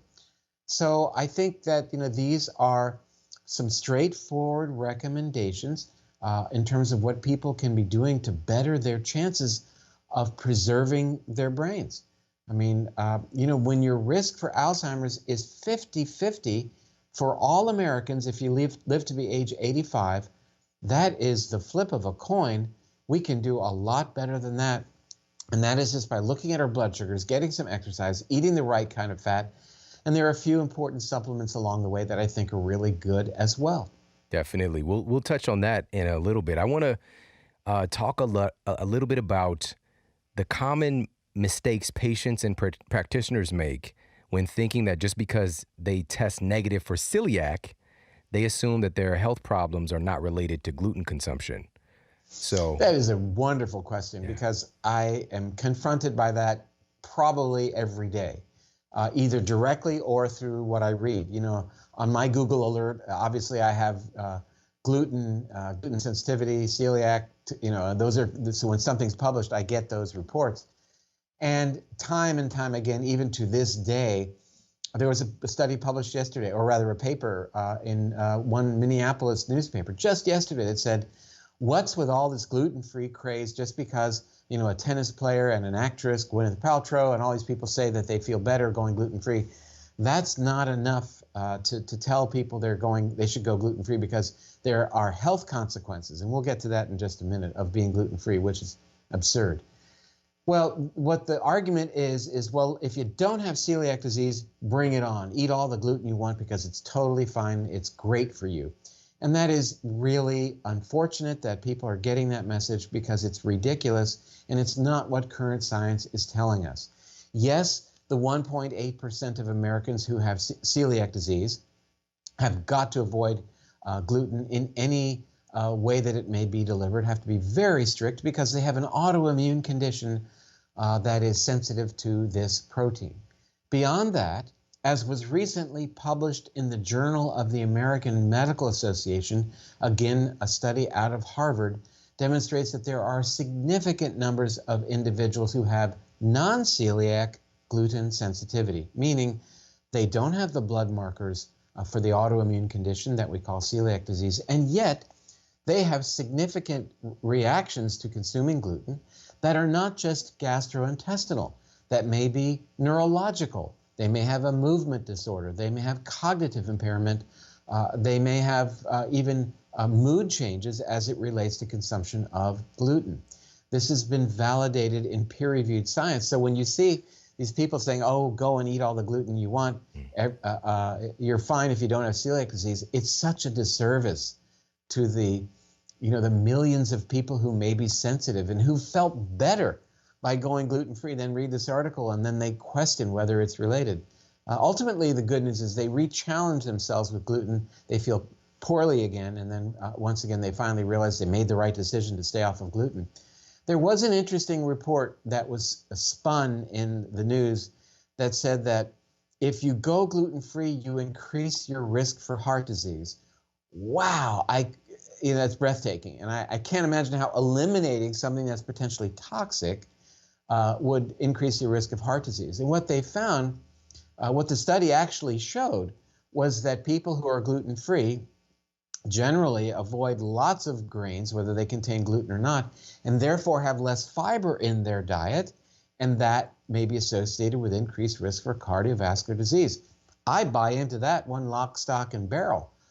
The point is, how it was spun, however, was that going gluten-free has this health risk, cardiovascular disease, and so all the dietitians said, aha, now we've got you. And that's not what the study proved at all, nor was that what the authors concluded at the end of the research. They made it very clear that people who go gluten-free generally avoid all types of grains, and therefore they're getting less fiber in their diets. So, the admonition from me is, if you go gluten-free, and you should, make sure you have other sources of good fiber in your diet. Fiber is so lacking in the standard American diet, an acronym for SAD, very, very important because of its role in nurturing the gut bacteria, which make B vitamins, which make our neurotransmitters to keep us focused and happy, which play a role in regulating inflammation, and controlling blood sugar and appetite and mood. Yeah. So we've really got to spend a lot of thought devoted to how we nurture our gut bacteria, and fiber is the key player here. Awesome. And I'll put this in the show notes as well. we did a show dedicated to the dangers of a gluten-free diet. And one of the things is, when we hear this catchword like, okay, gluten-free is healthy, so we just go ham on the gluten-free donuts, gluten-free bread, gluten-free, gluten-free for life. You get a tattoo on yourself, gluten-free. And the reality is we're just swapping out one unhealthy choice for another unhealthy choice.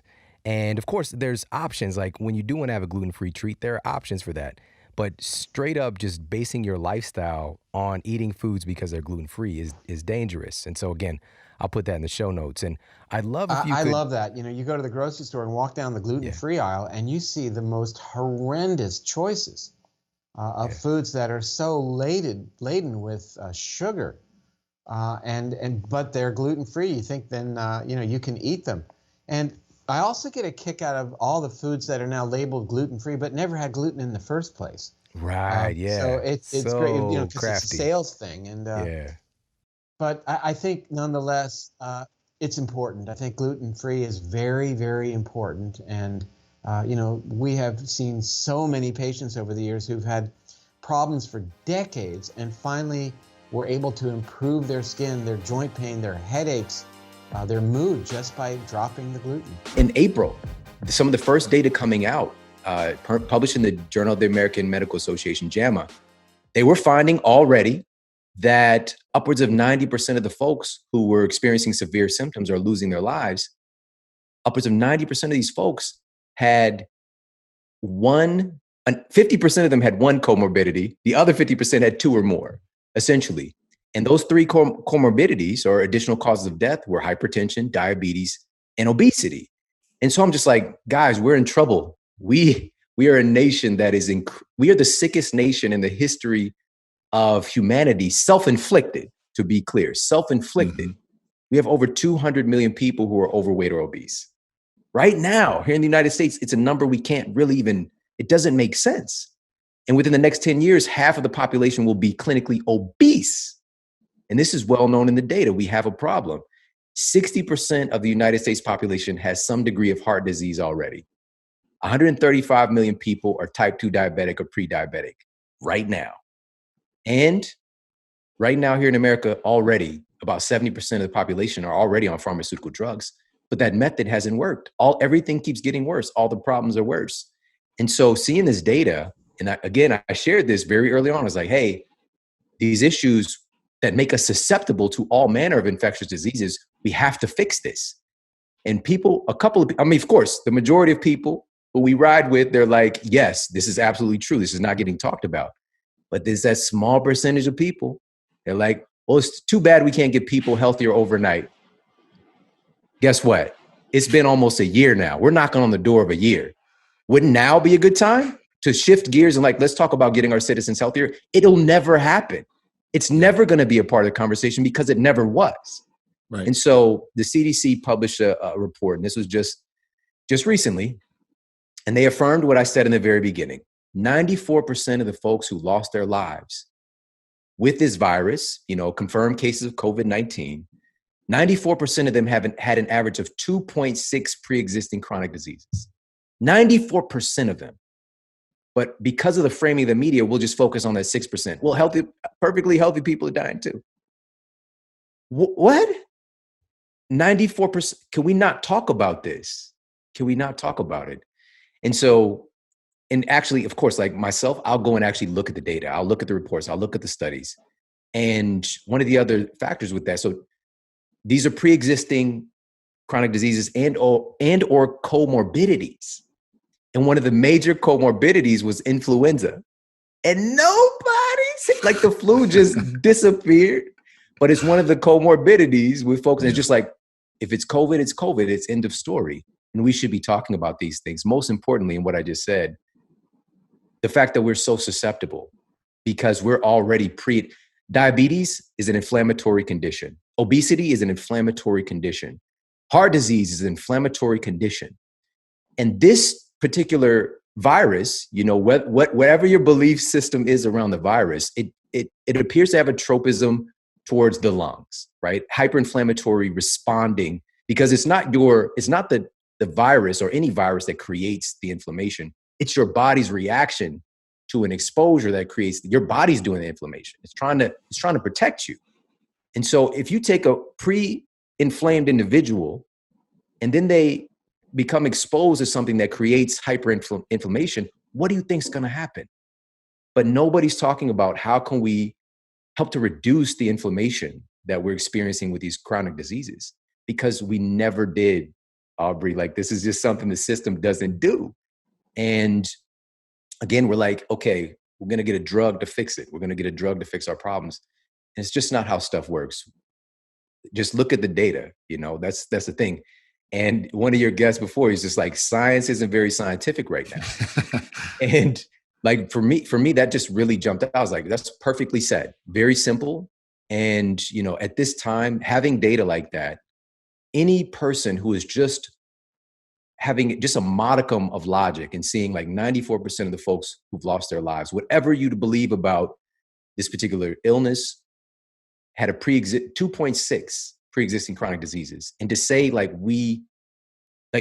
this is something we can't do something about, to say that this is something that's okay, that our citizens are so susceptible and so sick, and just ignore that and take another drug, it is so inappropriate. And we could do so much better. And this was the thing, last thing. I know you did too, and I know many folks listening, we just felt that we were better than this. And we're not. We're not. But we are. Let me be clear. We are, but we just don't know it yet. We are so much more. We are so much more capable of understanding and science and compassion and working together. But we're really getting to see the worst of us. We're getting to see our worst tendencies. And we're getting to see how strange and twisted things can be, even with the censorship and all this stuff. Science should not be censored.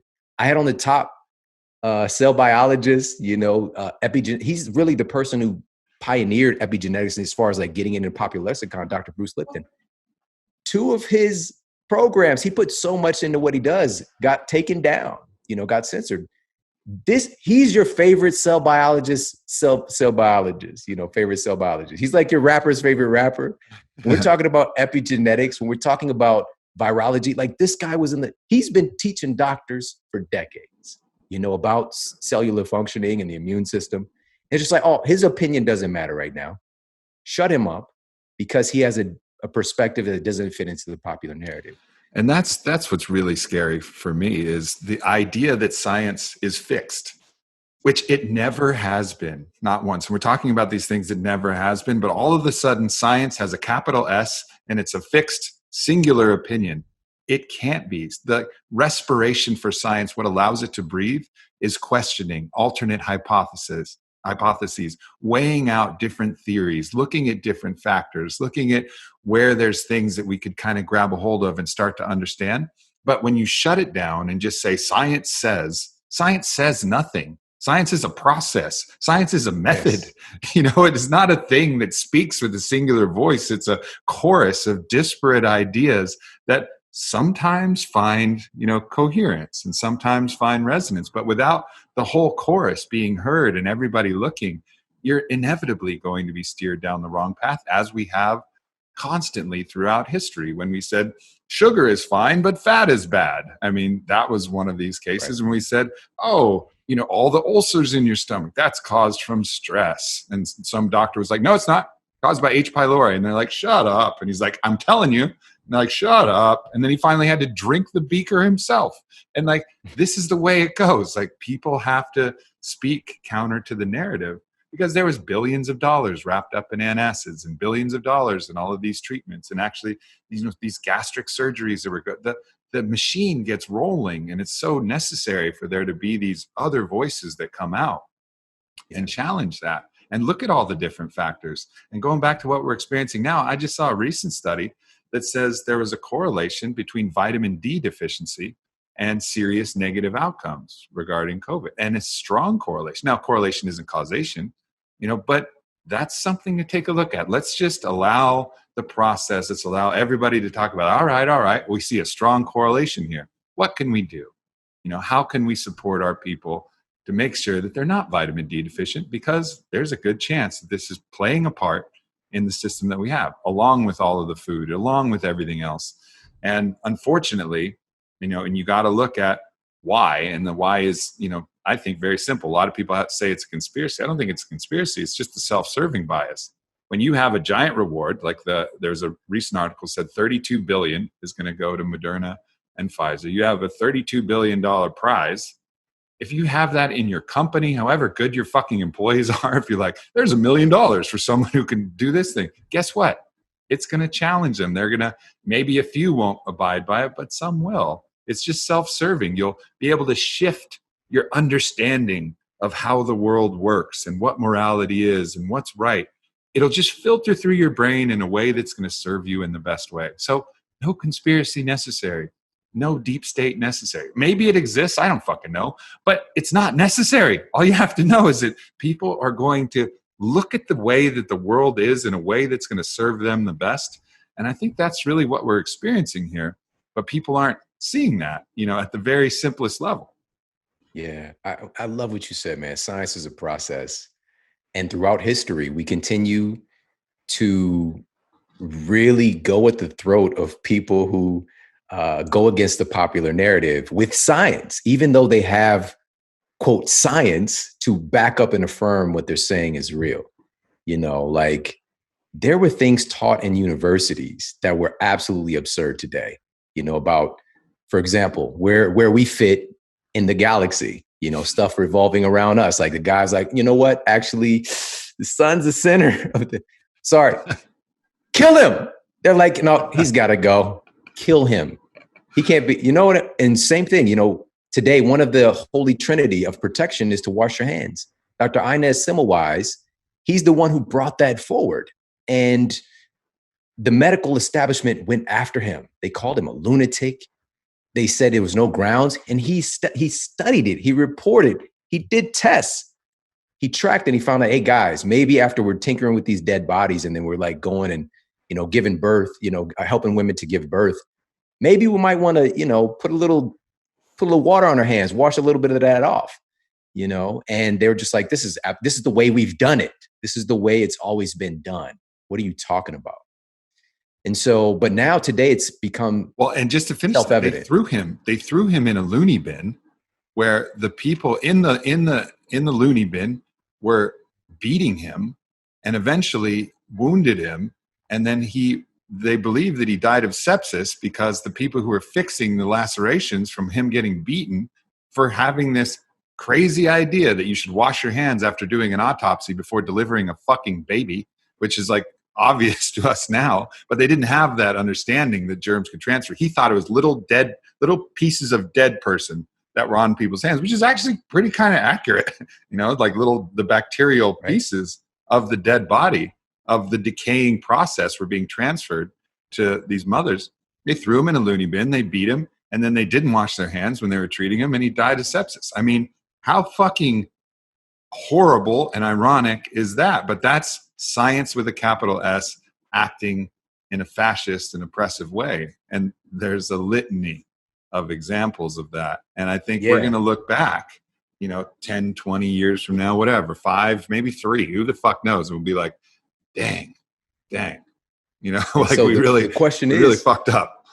The question is, what are we doing that about right now? What are we doing that same thing? Because the popular narrative and what we talked about in the last episode, because when the treatment for what we're dealing with came along, this holy trinity, hand washing, social distance, and wear a mask, I just went into the data. I wanted to make sure that the masks are going to be an effective prevention metric without venturing into the ridiculous. And I might have shared this, or maybe it happened after we talked, but my neighbor, this was a 108-degree day. He went from his car, he's in his late 20s, he doesn't have an autoimmune disease. He went late 20s, early 30s, walked from his house to his car, full on gas mask with the two things right here, head to toe clothing, gloves, boots, mask, couldn't see anything with his face because he had the gas mask on because of fear, just to go from his door to his car. Wow. And I'm just like, what are we doing here? Is this actually based on reality, or are we going too far? And so I went to the data to find out what are the most effective metrics here so we can utilize masks in a way that makes sense without venturing into the ridiculous. and creating a culture around us where this is a norm based on assumption or superstition and not based on science. And so I went into the data looking for like, okay, how can I find ways that this actually works? And I just kept being surprised over and over again, because the randomized controlled trials, we already had pretty good data on this. Randomized controlled trials, this is the gold standard, because we're looking at a specific intervention and a specific outcome, versus what is being pressed in popular culture, popular media. These are based on theoretical models. This is based on theory. It's because we can see the image of like when you're breathing out, and like you could see the mass is preventing the aerosols and droplets. And it's just like, look at it, see, clearly it works. But then how does this play out in the real world? Because here's the thing. If you can also see in that same special fancy imaging, if you could see the number of viruses that are actually in that room, you couldn't see anything else but viruses. We're swimming in them. There are hundreds of trillions. That number isn't even big enough. Just in the room that you're in right now, it's covering your entire body. You cannot, it is the most permeate. And as far as things here on this planet, there are more viruses than anything else on Earth. And we just don't get it. We're doing that thing where, it's, like you said, it's a big ass capital science, and we're not understanding the basic tenet of how viruses exist in our world. We've become afraid of something that's invisible. And it's just like, we keep looking, oh, well, we found the thing. We keep looking deeper and deeper and deeper. We found this is the thing that creates sickness. But the reality is very different. We, as human, when they did the Human Genome Project, mapped us out, we are 8% endogenous retroviruses. Even the ability for humans to reproduce and to have a placenta, that was designed and evolved from the work of viruses. Our immune system is rooted from viruses. Viruses created our immune system that defend us against viruses. These are all basic premises. And then, of course, it's just like, well, that's not a pathogenic virus. It's not a novel virus. And that was the thing that we were told in the beginning. We don't have an innate immunity to this. Well, there's also this thing called the adaptive immune system. And this is why, even as today, it's about 65 million confirmed cases of COVID, which again, that's all that's debatable. I get that. I'm just going with the numbers so we can communicate on what the popular narrative is. 65 million confirmed cases, about 1.6 million folks have lost their lives, which, by the way, sidebar, they've been relegated to numbers, a little ticker, little stock market ticker on the news that people, and I was just with some folks, they don't even see it. It's become normalized to them. I was like, guys, you don't see the number? They're like, no, I didn't even notice, because they sit and watch the fucking news. And so 65 million people, 1.6, 1.7 million folks have lost their lives. We don't say shit about the 64, 63 million people who are okay. We don't say anything about them. It's like it doesn't even exist. How do they survive? They didn't get the vaccine. It didn't come out yet. How did they make it? They have an immune system. It's what we're designed to do. And we're being taught, we're training an entire generation of humans with our children to not trust their bodies. We're training them to believe that they are not enough. When most folks honestly wouldn't have even known that this was a thing if it didn't have such a great system behind it. So many folks would have just went on about their lives and never realized that there was this thing going around. And what does the fear do? How has the fear affected our outcomes? And that's why I had Dr. Bruce Lipton on, again, renowned cell biologist, pioneer in epigenetics. His voice matters, his perspective matters. His science, what he's teaching, controls the rest of the sciences below it. And he shared the biology of fear and what happens. He went through step by step and showed it is one of the most powerful forces for suppressing our immune function. When you are afraid, and you've already taken the nocebo, that if you get exposed to this, if you even start to have symptoms, even if you don't have it, your outcomes are going to be worse. You could die. Being sick is no longer okay. People used to say, even if you sneeze, like you used to sneeze, people were like, oh, bless you. Now, if you sneeze, people are like, fuck you. God, fuck you. What happened? Like we're so afraid of the just really basic human functioning and our ability to operate in our environment. And part of that too, Aubrey, and just like saying the thing out loud, we don't understand that we are a part of nature. Amen. We have created this veil that separates us, but it's still, you could try and hide. You are a part of nature. There is no other animal out here running around trying to hide from something invisible. We've lost touch. And the great thing about us, this is the beauty about humans though, is that we can research and dig in and find the things that are happening behind the scenes. But we don't want to go to such an extreme that we're trying to kill all the viruses and the bacteria, not realizing that we are mostly that. We are made of over 400 trillion viruses that make us up. Many of them will kill you. They're pathogenic, or what we call opportunistic. We are carrying around things that can kill us just as fast, if not faster, right now. But if our immune system is not compromised, we're okay. And the question is, why do we carry those things? Everything has a role. There's a symbiotic nature. There's a symbiotic relationship. Some of these things, some of these viruses might be assisting in creating, scaphoas for your gastrointestinal tract. They might be in assisting your immune function. They might be assisting in your ability to see. These are all things that we will learn as the years go on. And we keep coming to this place of like, actually, viruses are not as bad as we thought. They're actually very helpful. There are opportunistic things, but we need to keep things in balance. We've swung so far to the other side, we're trying to kill everything. And we know what happens when we did that with bacteria. The average human, and this is in Eat Smarter, and this is the beautiful part about Eat Smarter. This book is going to be at every Target store in America. It's going to be everywhere. And people are going to finally get, because there's a virility to books, they're going to get access to this information. And one of the things that I talk about that's directly correlated with our decline in health, but also our incline in obesity, is related to the decline in the diversity of our bacteria. It's direct. We got hard data on this. The average person here in America, looking at the microbiome diversity of somebody who's eating more of an indigenous diet, hunter-gatherer, they have 4 times to 10 times more diversity in their gut than we do. The analogy of looking at your microbiome like a rainforest, we have a lot of endangered species and a lot of stuff has gone extinct for us. And that has led directly, and we can talk more about this, of course, when there's a decline in your diversity of microbes, there's a direct increase in your rate of obesity. And also all manner of chronic diseases, your susceptibility skyrockets when the diversity goes down. We've spent the past few decades trying to kill microbes, trying to kill bacteria, trying to kill pathogens, things that we can't see, not realizing that when we drop that antibiotic into our gut, which I've been prescribed antibiotics myself when I didn't have a bacterial infection.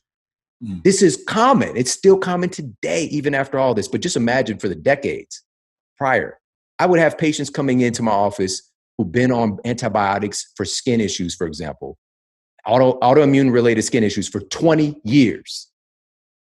20 years on antibiotics. Like, that's okay. If it's an antibiotic, it doesn't care what jersey the bacteria is wearing. It's coming to kill. It's coming to kill. It's like dropping a little microbe nuke off in your gut. Hey, if you like this video, make sure to check out this video right here to up-level your health today. Drinking beet juice boosts stamina up to 16% during exercise and sports training. What? That's incredible. 16% increase in stamina. And also the